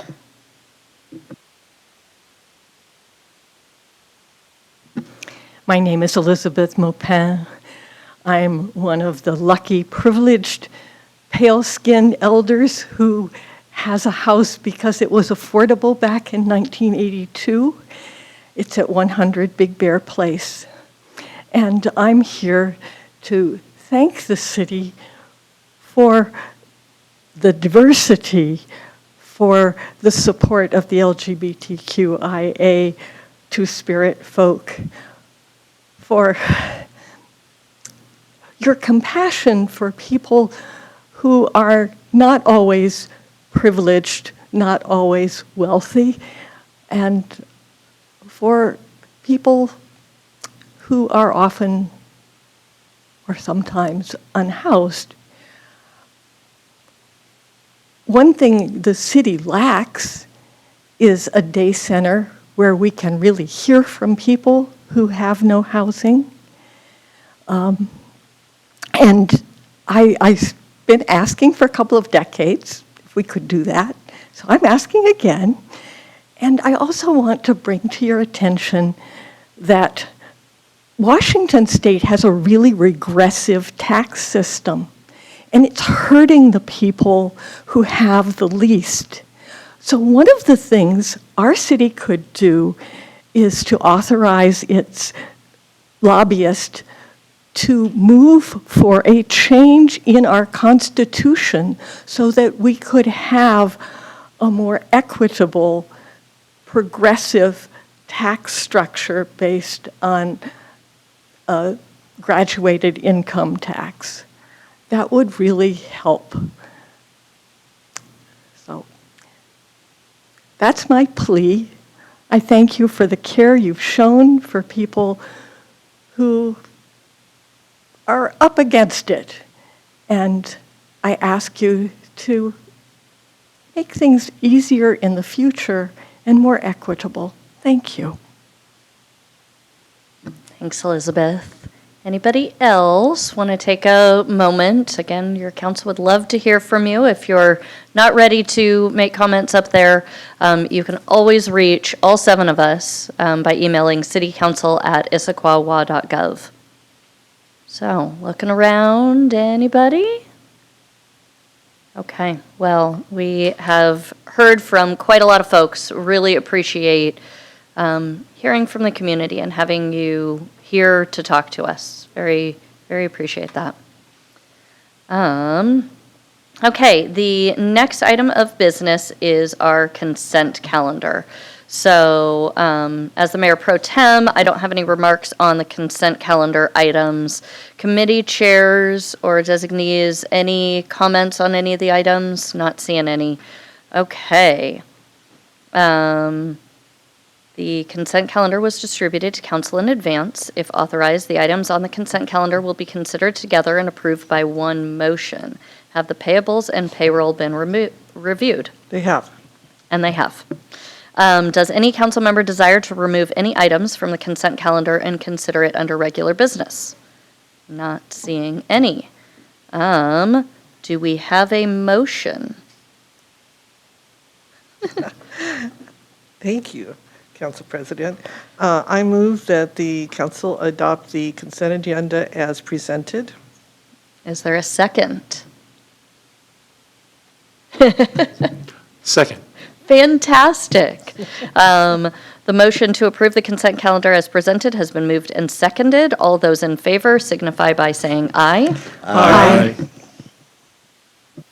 Those opposed? That passes unanimously.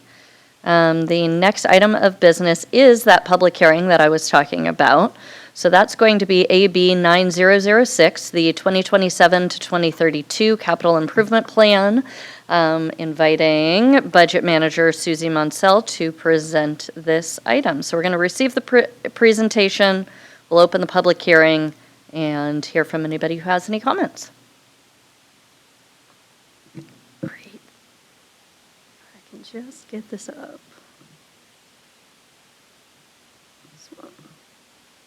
Okay, there we go.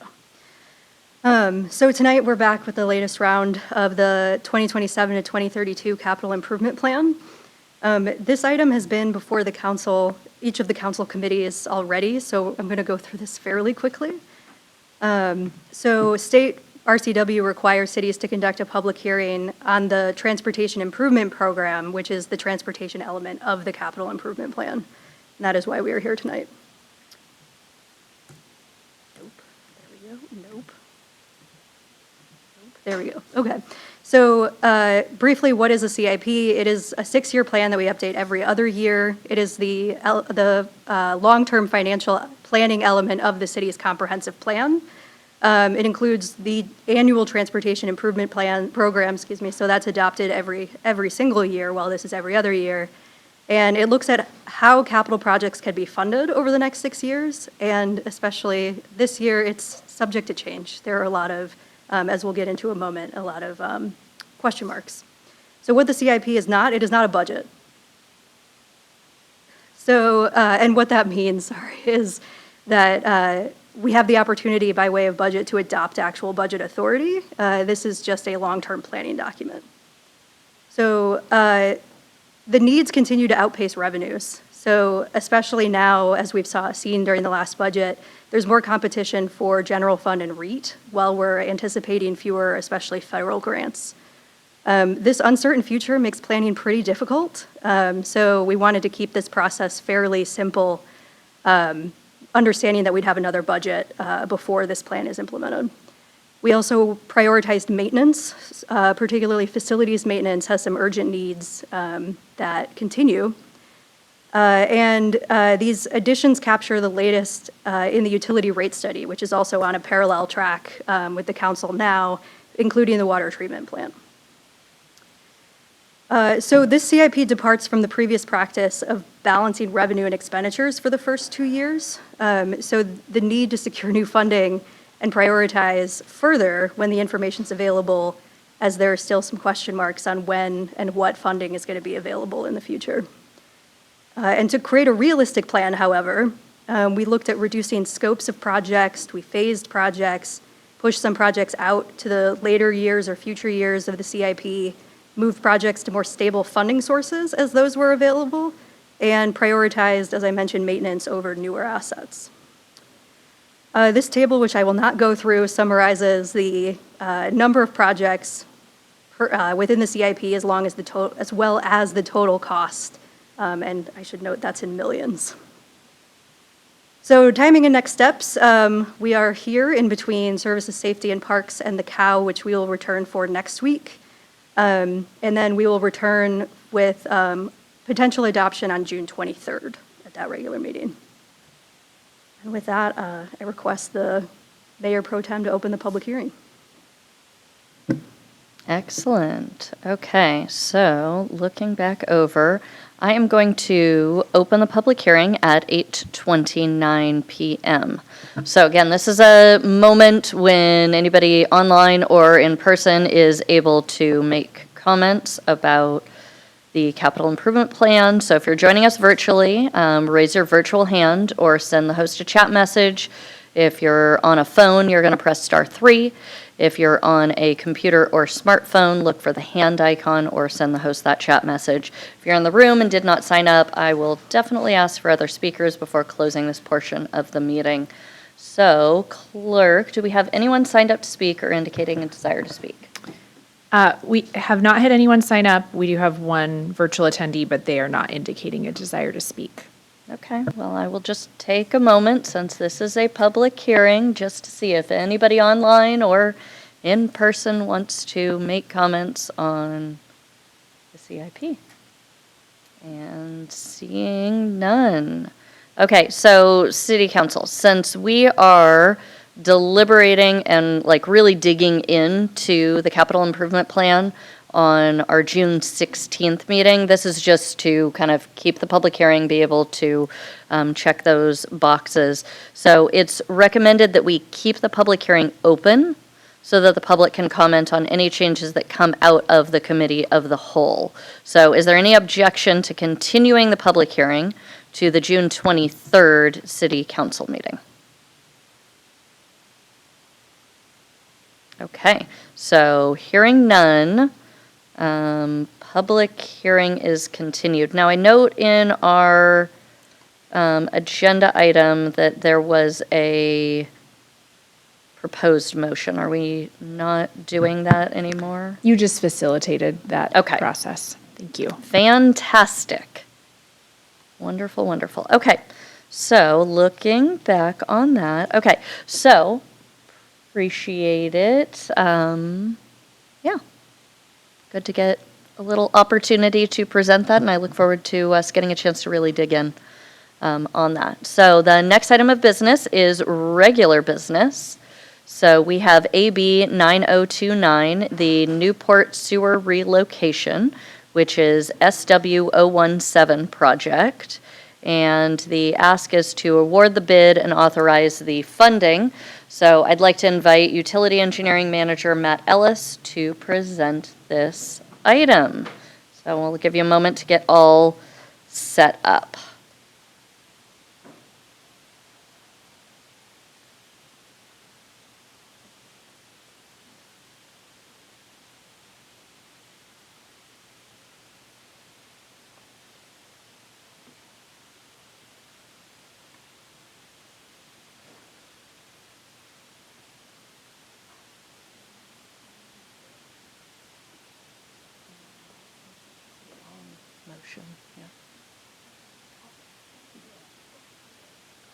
Okay, we will just work through it. Technology does not need to block us. We have multiple ways around this.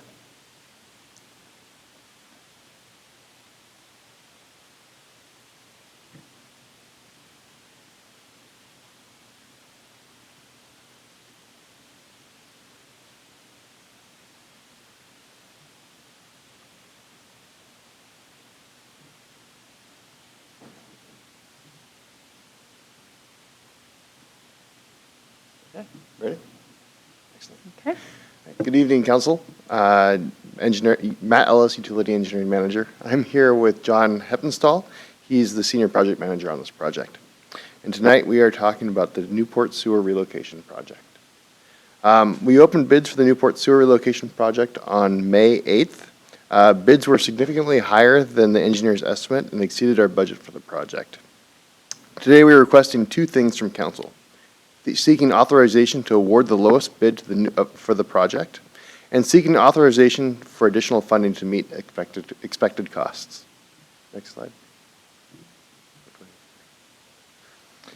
The administration recommends awarding the construction contract for the Newport relocation project in the amount of $5,695,187.18, including sales tax to Northwest Cascades Incorporated.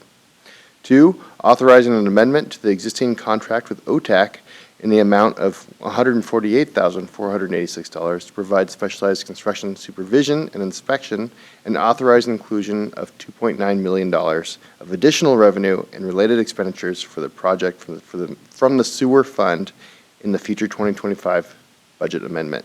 And just a quick note before we move on, in the agenda bill packet, and in the original slide, this said $128,000 for the OTAC amount, and it's actually $148,000, so that was a typo.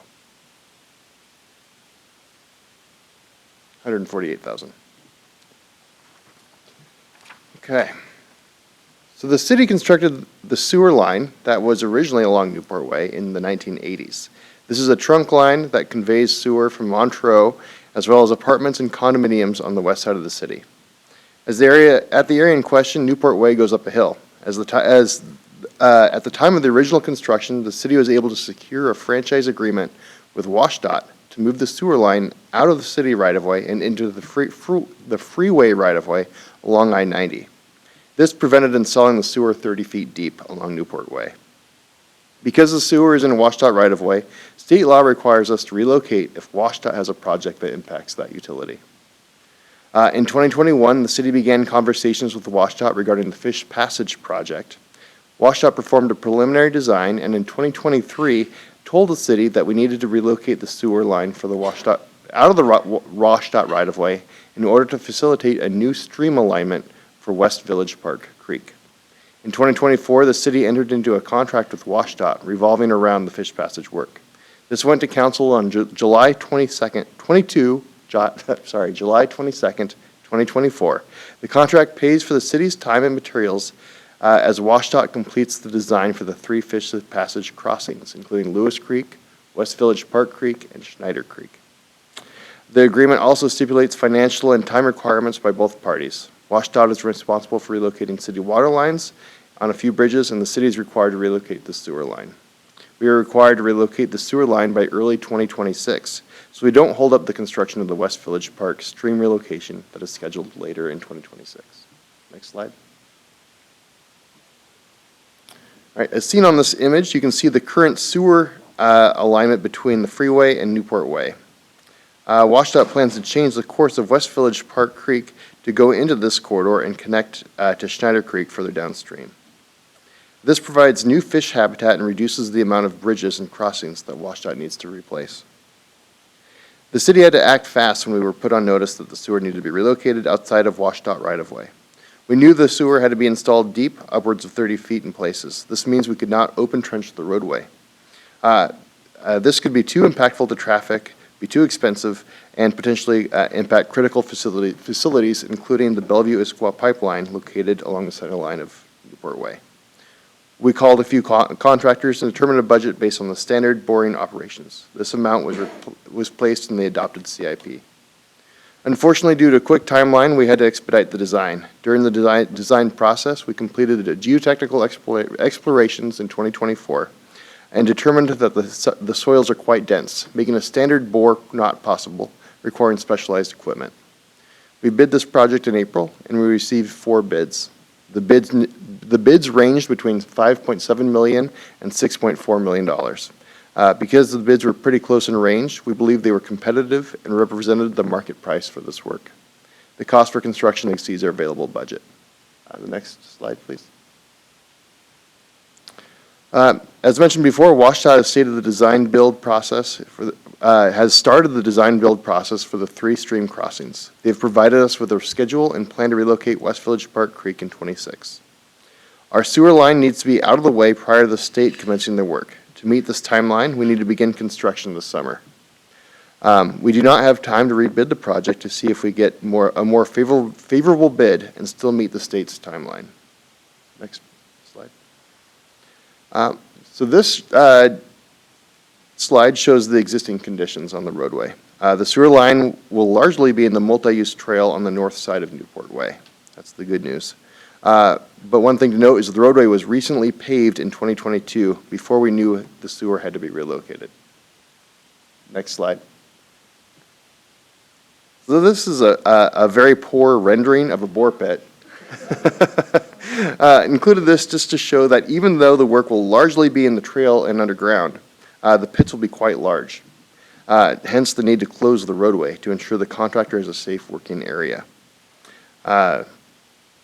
And traffic doesn't operate adjacent to a large hole in the ground. We also need to install roughly 3 manholes along the length as the sewer turns corners and so we can effectively clean the sewer line in the future. Next page. So project challenges. As previously mentioned, Newport Way is situated on a hill at this location, and the sewer line will be really deep. Also, the sewer has a 1% slope or 14 feet of fall and 1,400 feet. This means the sewer has a very flat slope, and we don't have a lot of tolerance when it comes to matching grades. We found that the soils are extremely dense and requires a special boring operation called pipe jacking, and I'll get to that in a second. Because the roadway was recently paved, we will need to complete a full overlay when the work is complete to restore it to its current condition. Next slide. So this is pipe jacking. Pipe jacking means we'll be using an oversized machine to bore under the roadway. The rig will be at a minimum of 3.5 feet in diameter and upwards of 4 feet, driven by an operator. This is similar to how Big Bertha constructed dug under Alaska Way Viaduct in Seattle. It requires a large structure at the start and receiving pits, and we'll just fit our 12-inch pipe inside. Next slide. This slide shows the profile we will be working with and the slope constraints. We will work with a contractor to minimize the number of manholes so we can potentially save some money where we can. Next slide.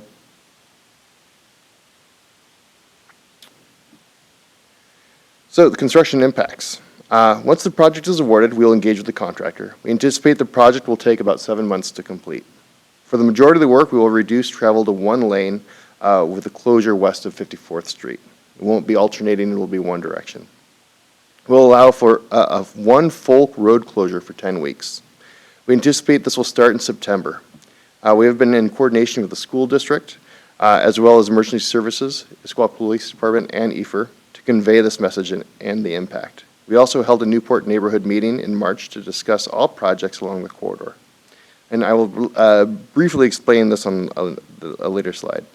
We require pedestrian access along the corridor, but we are leaving the means and methods up to the contractor, either providing a corridor for pedestrians during the closure or providing an as-needed shuttle service. Bikes will be required to detour along with cars on West Lake Sammamish Parkway. Sewer service will be maintained during the duration of the project. Next slide.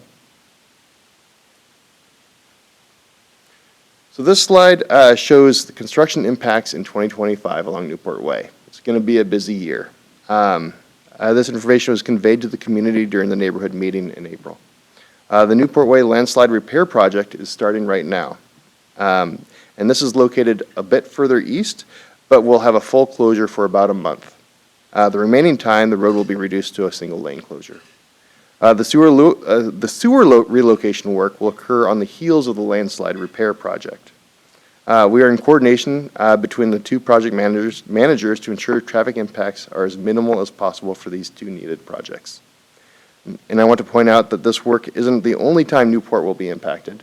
WashDOT will be coming back at a later date to install the new bridge at Lewis Creek stream crossing. That's probably about 2 years away. And that will also potentially require a closure as well. Next page. All right, budget and expenditure. We'd originally budgeted just over $3.6 million for this project. As previously mentioned, this was based on the cost to do a standard boring operation. The second part of the table shows the necessary elements. The low bid was $5.7 million, and that includes sales tax. We also need $150,000 in construction support. We have in-house inspectors and will utilize them as much as possible to minimize costs. But this is specialized work. The $150,000 is not for full-time inspection, but it provides support on specialized items such as the boring operation and the installation of the pits. We also want to ensure we have a contingency for the project in the event we encounter unanticipated issues. This is roughly $700,000 or 13% of the project. In total, we are requesting $2.9 million above our current budget to support this project. Next slide. So, as a recap, this project is required by WashDOT to complete the Fish Passage project. We were put on notice in 2023 and began the project in 2024. We had to move quickly through the design and only recently learned through the geotechnical explorations that we need a more specialized boring method. This was determined after the budget was set. To make things more challenging, bids were higher than we anticipated, and we need additional construction inspection services to support the specialized work. Next page. We evaluated the additional cost for this project in relation to the rate study that we are currently undertaking, and discussed this with our financial group to decide the best way to fund this project with both minimal short-term and long-term impacts. The good news is we have sufficient fund balance, and staff do not anticipate needing to increase the current proposed sewer rates that we've been discussing with the Committee of the Whole and the Mobility and Infrastructure Committee over the past few months. As the slide states, this additional need of $2.9 million will not impact our ability to address current or future capital needs, and it will not impact rates. However, Council will recall that within the rate study discussion, the policy direction was to both minimize the amount that we reduced the fund balance and minimize the use of debt as much as possible as we forecast for this next rate period. We want to caution that as we exhaust more of the fund balance to pay for the Newport sewer relocation, this may put more pressure on future rates during the next rate study in about 5 years' time, or potentially create the need to borrow in the future. But a lot can happen between now and then as we forecast far into the future. Projects can change in costs, capital needs may shift on the sewer side, project phases adjust, grants may become available. All this can affect rates. The Newport Sewer Project is one of many impacts that we will monitor over time. At this current point, the additional $2.9 million of this Newport Sewer Relocation Project will not impact rates. Next slide. So, as common practice, we want to show the alternatives to awarding the contract. The only alternative is to reject all bids and re-advertise the project. This would have significant impacts to delaying the project by at least 6 to 12 months. This would require coordination with WashDOT and a breach of our current agreement. All bids were within 11% of each other, indicating a competitive bid that was at market conditions. And staff does not recommend rebidding the project. Next page. So finally, in summary, the motions are as follows. Award the construction contract for the Newport Sewer Relocation Project in the amount of $5.7 million, including sales tax to Northwest Cascade Incorporated. Authorize an amendment to the existing contract with OTAC in the amount of $128,000 to provide specialized construction supervision and inspection services, and authorize inclusion of $2.9 million of additional revenue and related expenditures for the project from the sewer fund in a future 2025 budget amendment. Questions? Can I get clarification on that? I thought you had said earlier that the OTAC amount was $148,000. It is, and I just put the typo in again. I apologize. Okay. It was today that we learned this. Just making sure that when we are putting the motion out there, we are using the I right apologize. numbers. Okay, any questions? Okay, Councilmember Hall? Thank you. I feel like this is just because I live right in between the landslide and where the sewer alignment would be, so I'm just out of luck, I guess. But no, thank you for the walkthrough. Clarifying questions. So can you walk us through what you said again around how we wouldn't see an impact on rates in the near term, but potentially in the long term? Can you expand on that a little bit? Again, I think there's a lot of unknowns. So we know, as we looked at the rate model, that it's not going to impact rates in the next 5 years. If we look beyond that, it gets a little hazier as we look at capital needs, capital projects, and where projects land. So we know there might be a potential impact the further we look, but again, there's so much that we can adjust between now and then that we don't foresee this being an issue. And we do have healthy fund balance in the sewer fund. Okay, thank you.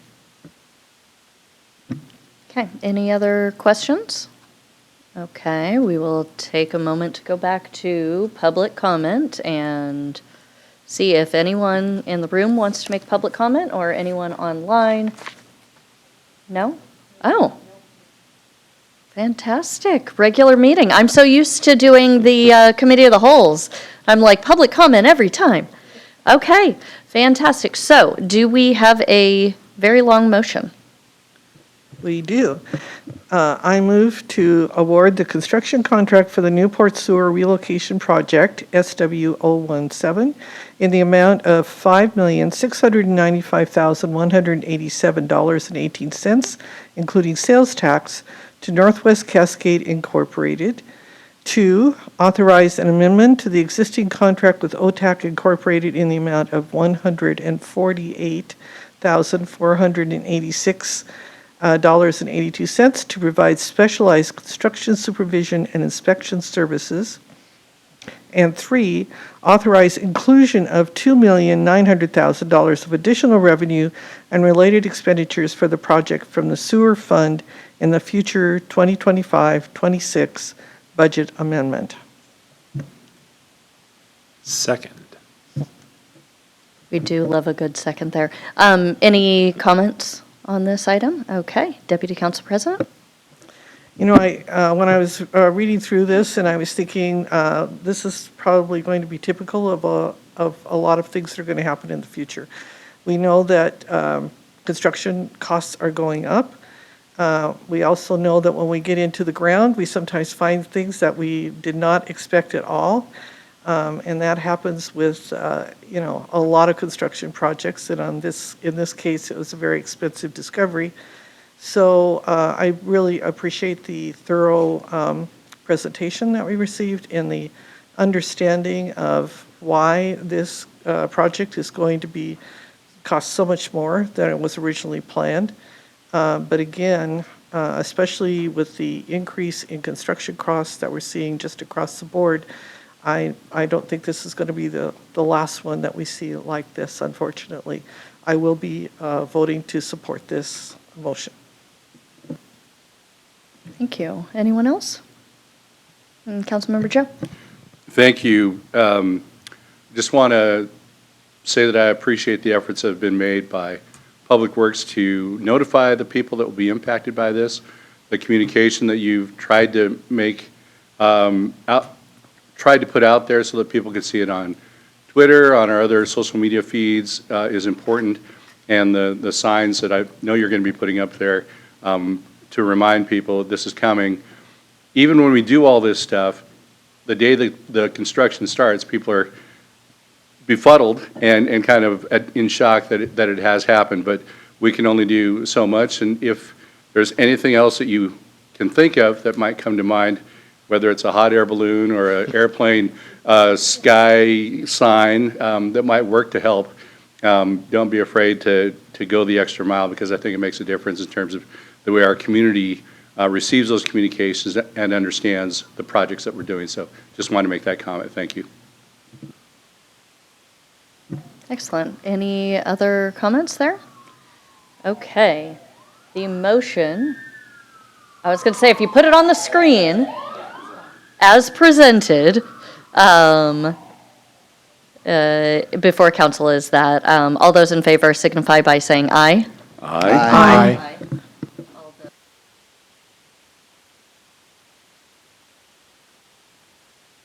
Thank you. The motion passes unanimously. Next item of business is committee and regional reports.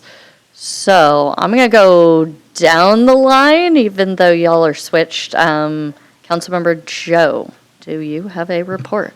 Thank you. Cascade Water Alliance Board will be meeting on the 25th of June at 3:30 in the afternoon.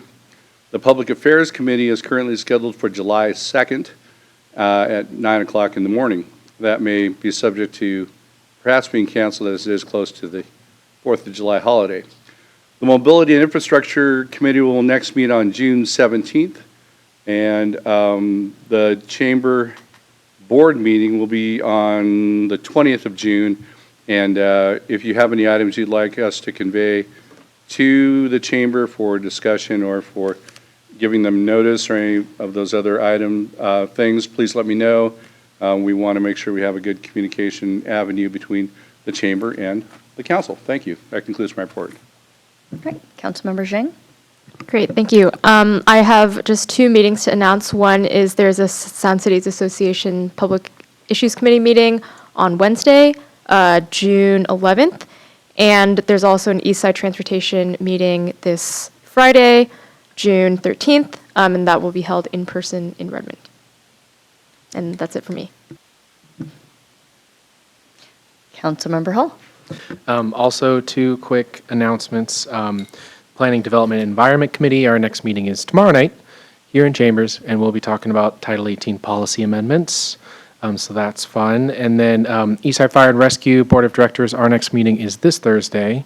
Couple things on the agenda include approving, hopefully, still waiting, but hopefully approving the fire chief candidate profile for recruitment. And as soon as the board has given the okay for that, we can officially start advertising and recruiting for that open fire chief position spot later this year. And then also a proposal to mirror Issaquah's public records requests fee structure. We'll be adopting that same structure or considering adoption of that same structure at Eastside Fire and Rescue. So also just want to thank everyone in the clerk's office for helping us through that process, because clearly it's a model in the region. That concludes my report. Councilmember Ray? Thank you, Council President. I am going to give a quick summary of the May 14th Mobility and Infrastructure Committee meeting on behalf of our chair, Councilmember Joe. There were two items on the agenda. One was COMS 0118, which is the utility rate study, cost of service analysis. I recommend, if you'd like more information on that, that you watch the committee meeting. It was quite in-depth and quite fascinating, the way we build the rate studies, and very timely given the discussion we just had, and answer some of the questions that you posed. There's a lot of good information. I don't think it would be practical to cover it all here, but I recommend you watch it. We also heard COM 0125, which is the capital improvement plan, went through the capital items related to mobility infrastructure, and we will take those up next week at the Committee of the Whole. And then on a different note, more explosive certainly, the 4th of July Commission had its second meeting today on June 9th, and yeah, and the commission discussed the 2025 4th of July parade, and we're working hard now on preparation for the 2026 semi-quincentennial of the United States of America. So we are rolling. Oh, and we selected a chair. Paul Winterstein is going to be chairing the commission, and I will be vice chairing the commission. And that concludes my report. Thank you. Councilmember Mertz. Thank you. As Councilmember Jang noted, the Sound Cities Association Public Issues Committee will be meeting this Wednesday, June 11th, from 7 to 9 p.m. in a virtual meeting that is open to the public but conducted virtually. The two key discussion items will be House Bill 2015 Criminal Justice Sales Tax, and then a conversation about potentially revising the Public Issues Committee itself. Really, since COVID, I would say, as a 15-year member of PIC, since around COVID time, the amount to which PIC has provided actionable guidance to the various committees and commissions to which SCA has membership has been in somewhat of decline. And so there's been an ongoing conversation about how do we have PIC have a more vital role. So I will be looking forward to seeing that conversation. And then secondarily, the Services, Safety, and Parks Committee meeting for this month has been canceled. This concludes my report. Deputy Council President DiMichele. Thank you. Most of my meetings are in the futures, but I was able to sit in on a briefing with Dr. Faisal Khan, the Director of Seattle-King County Public Health. He's been meeting with the elected officials on the Board of Health every month, and it's been just an unbelievable privilege to be able to sit down and have this really one-on-one conversation with him about what's happening. So we had a really broad discussion, and I won't go into everything, but there were a number of things that I thought would be of interest to the council and also to community. The first one was when we had the meeting, they had just announced the new COVID-19 shots, the new protocols that eliminated coverage for children, pregnant women, and seniors.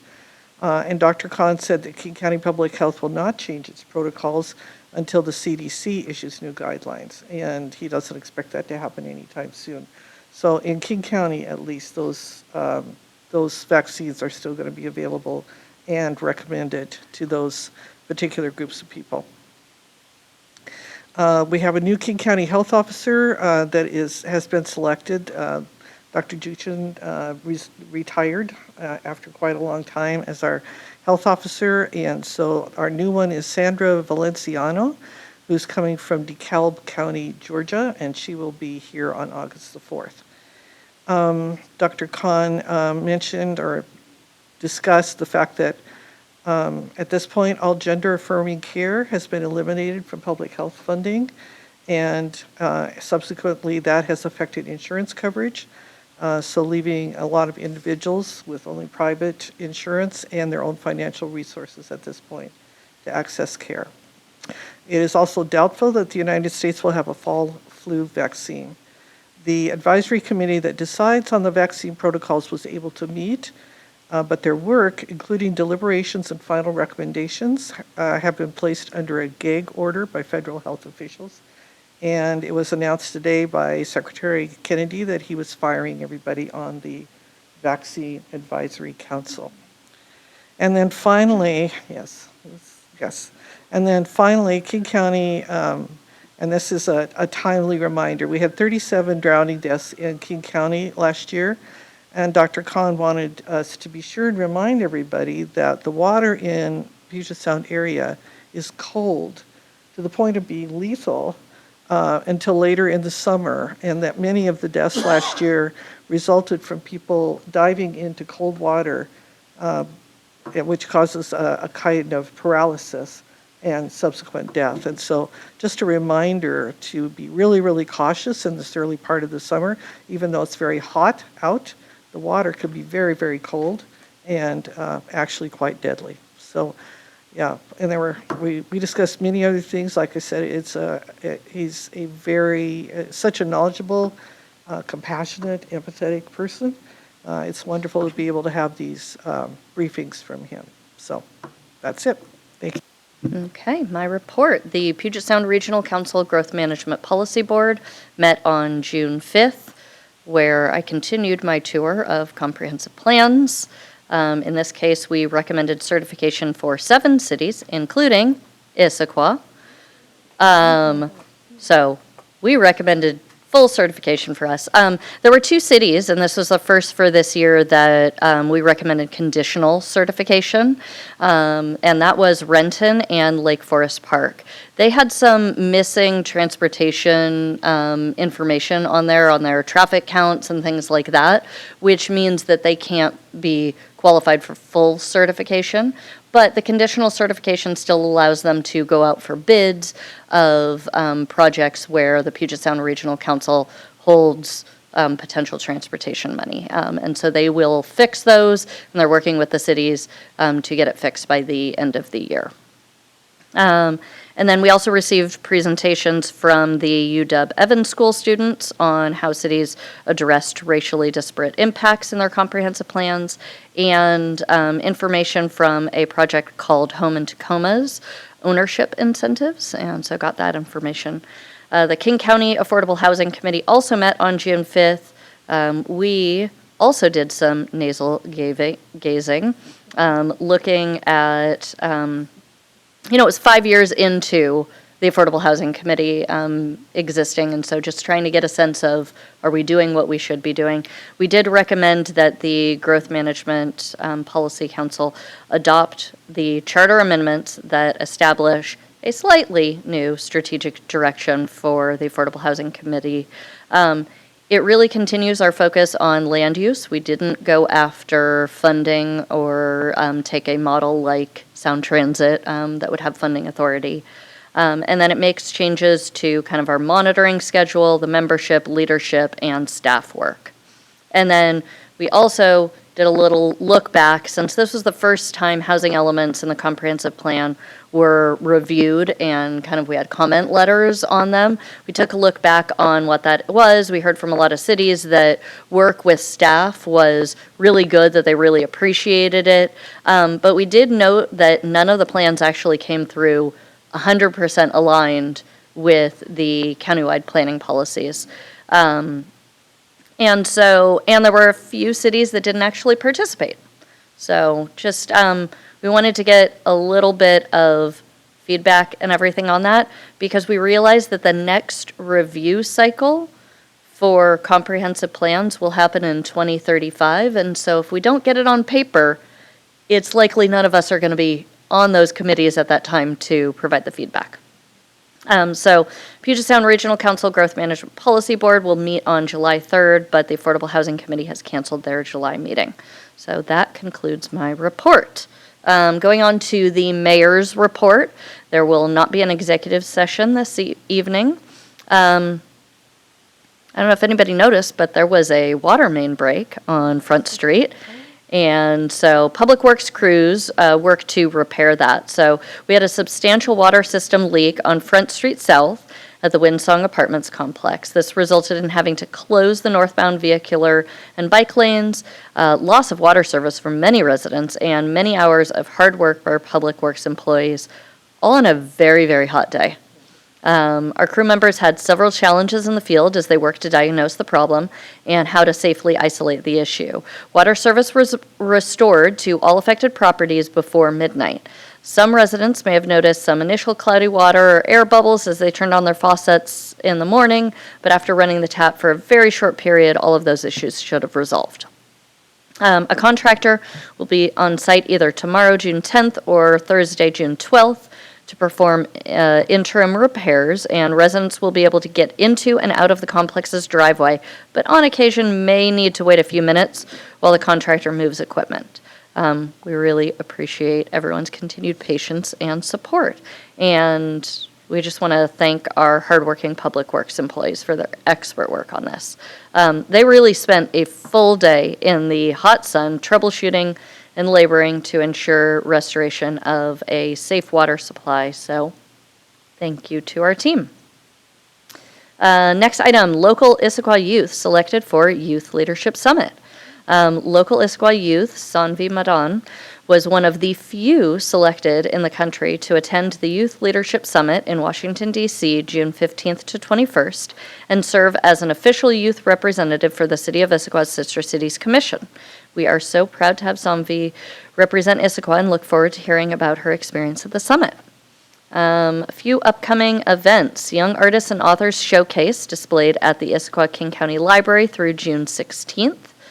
Sister Cities Commission recently held the Young Artists and Authors Showcase at the Issaquah King County Library, and the exhibit will be on display through June 16th. And then, as we heard earlier, Newport Way construction begins this summer.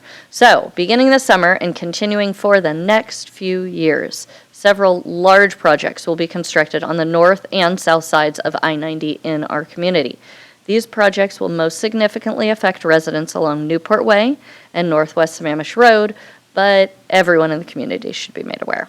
We want to highlight the Newport Way area project scopes and traffic impacts this evening. So, we recently conducted a neighborhood meeting to engage with the Newport and South Lake Sammamish area communities and keep them informed on the upcoming projects. This outreach will continue leading up to and through construction as we hold additional neighborhood meetings, post on social media, send mailers, keep our project website pages updated, and use project signage near the sites.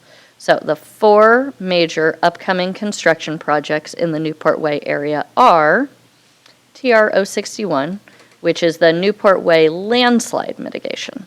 So construction will occur this summer, and lane closures will begin this month, and a full closure of Newport in this vicinity is planned for mid-July to early August. SW 017, the Newport Way sewer relocation, which we heard about earlier today. Construction will follow the landslide mitigation project beginning late summer, early fall. Then there is TR 022, the Newport Way Corridor Road Improvement Project. This is from SR 900 to 54th and is Phase 1. Construction on this project is further out. We anticipate it starting in spring 2027. And then the WashDOT Fish Passage Project, limited construction work begins this summer and will continue through spring 2029. So, because of all of these projects, there will be lane closures and full road closures on Newport Way throughout the remainder of 2025 as we work as quickly and safely as possible to complete these projects. Please see the city's website at issaquah.gov/Newport projects for additional information and ways to stay connected for project information and updates. And we highly encourage our residents to use the Notify Me tool to sign up and receive alerts. That way you don't have to go out to look for it, the information comes to you. And that concludes the mayor's report. Let me just look back. Okay, good of the order. Are there any items? Councilmember Joe. Thank you. Couple of items to put on your calendar. Cones with a Cop will be held at Ben and Jerry's this Thursday from 6:30 to 8:30 p.m. If you'd like to stop by and talk to a police officer about public safety and see some of the local children that might be stopping by and getting to know our police force, 6:30 to 8:30 on Thursday. The Garage will be holding their Pride Parade this Saturday If you'd like additional information, reach out to the garage or to me, and we'll be happy to provide that. Then something to put on your calendar a little bit farther in the future, July 10th, the Chamber of Commerce will be holding an after hours, a 5-chamber after hours at Bum's Chocolates from 5:30 to 7:30 p.m. Registration is required, and you can go to their website for more information. Thank you. Excellent. Anything else? Deputy Council President DiMichele. Just following up on Cops with Cones, I did take the time to listen to Qua in Order today, and the interview was excellent and fun to hear what the sergeant had done, Sergeant Fairfield, before he retired.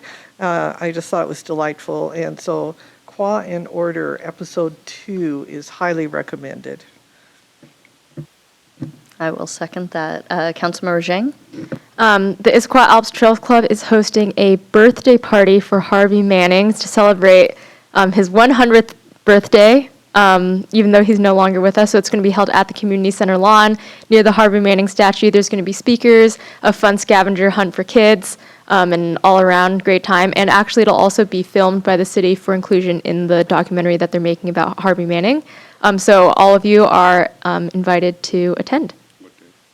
July 9th, so exactly 1 month from today. And I believe it's at 6 p.m., 6 to 8. Excellent. Okay. Upcoming council meetings, we have the Planning, Development, and Environment Committee tomorrow, June 10th at 6:30 p.m., and then the City Council Committee of the Whole meeting on June 16th, also at 6:30 p.m., and then other things will be announced later. So that concludes our meeting, and I will mark us adjourned at 9:12 p.m. Thank you.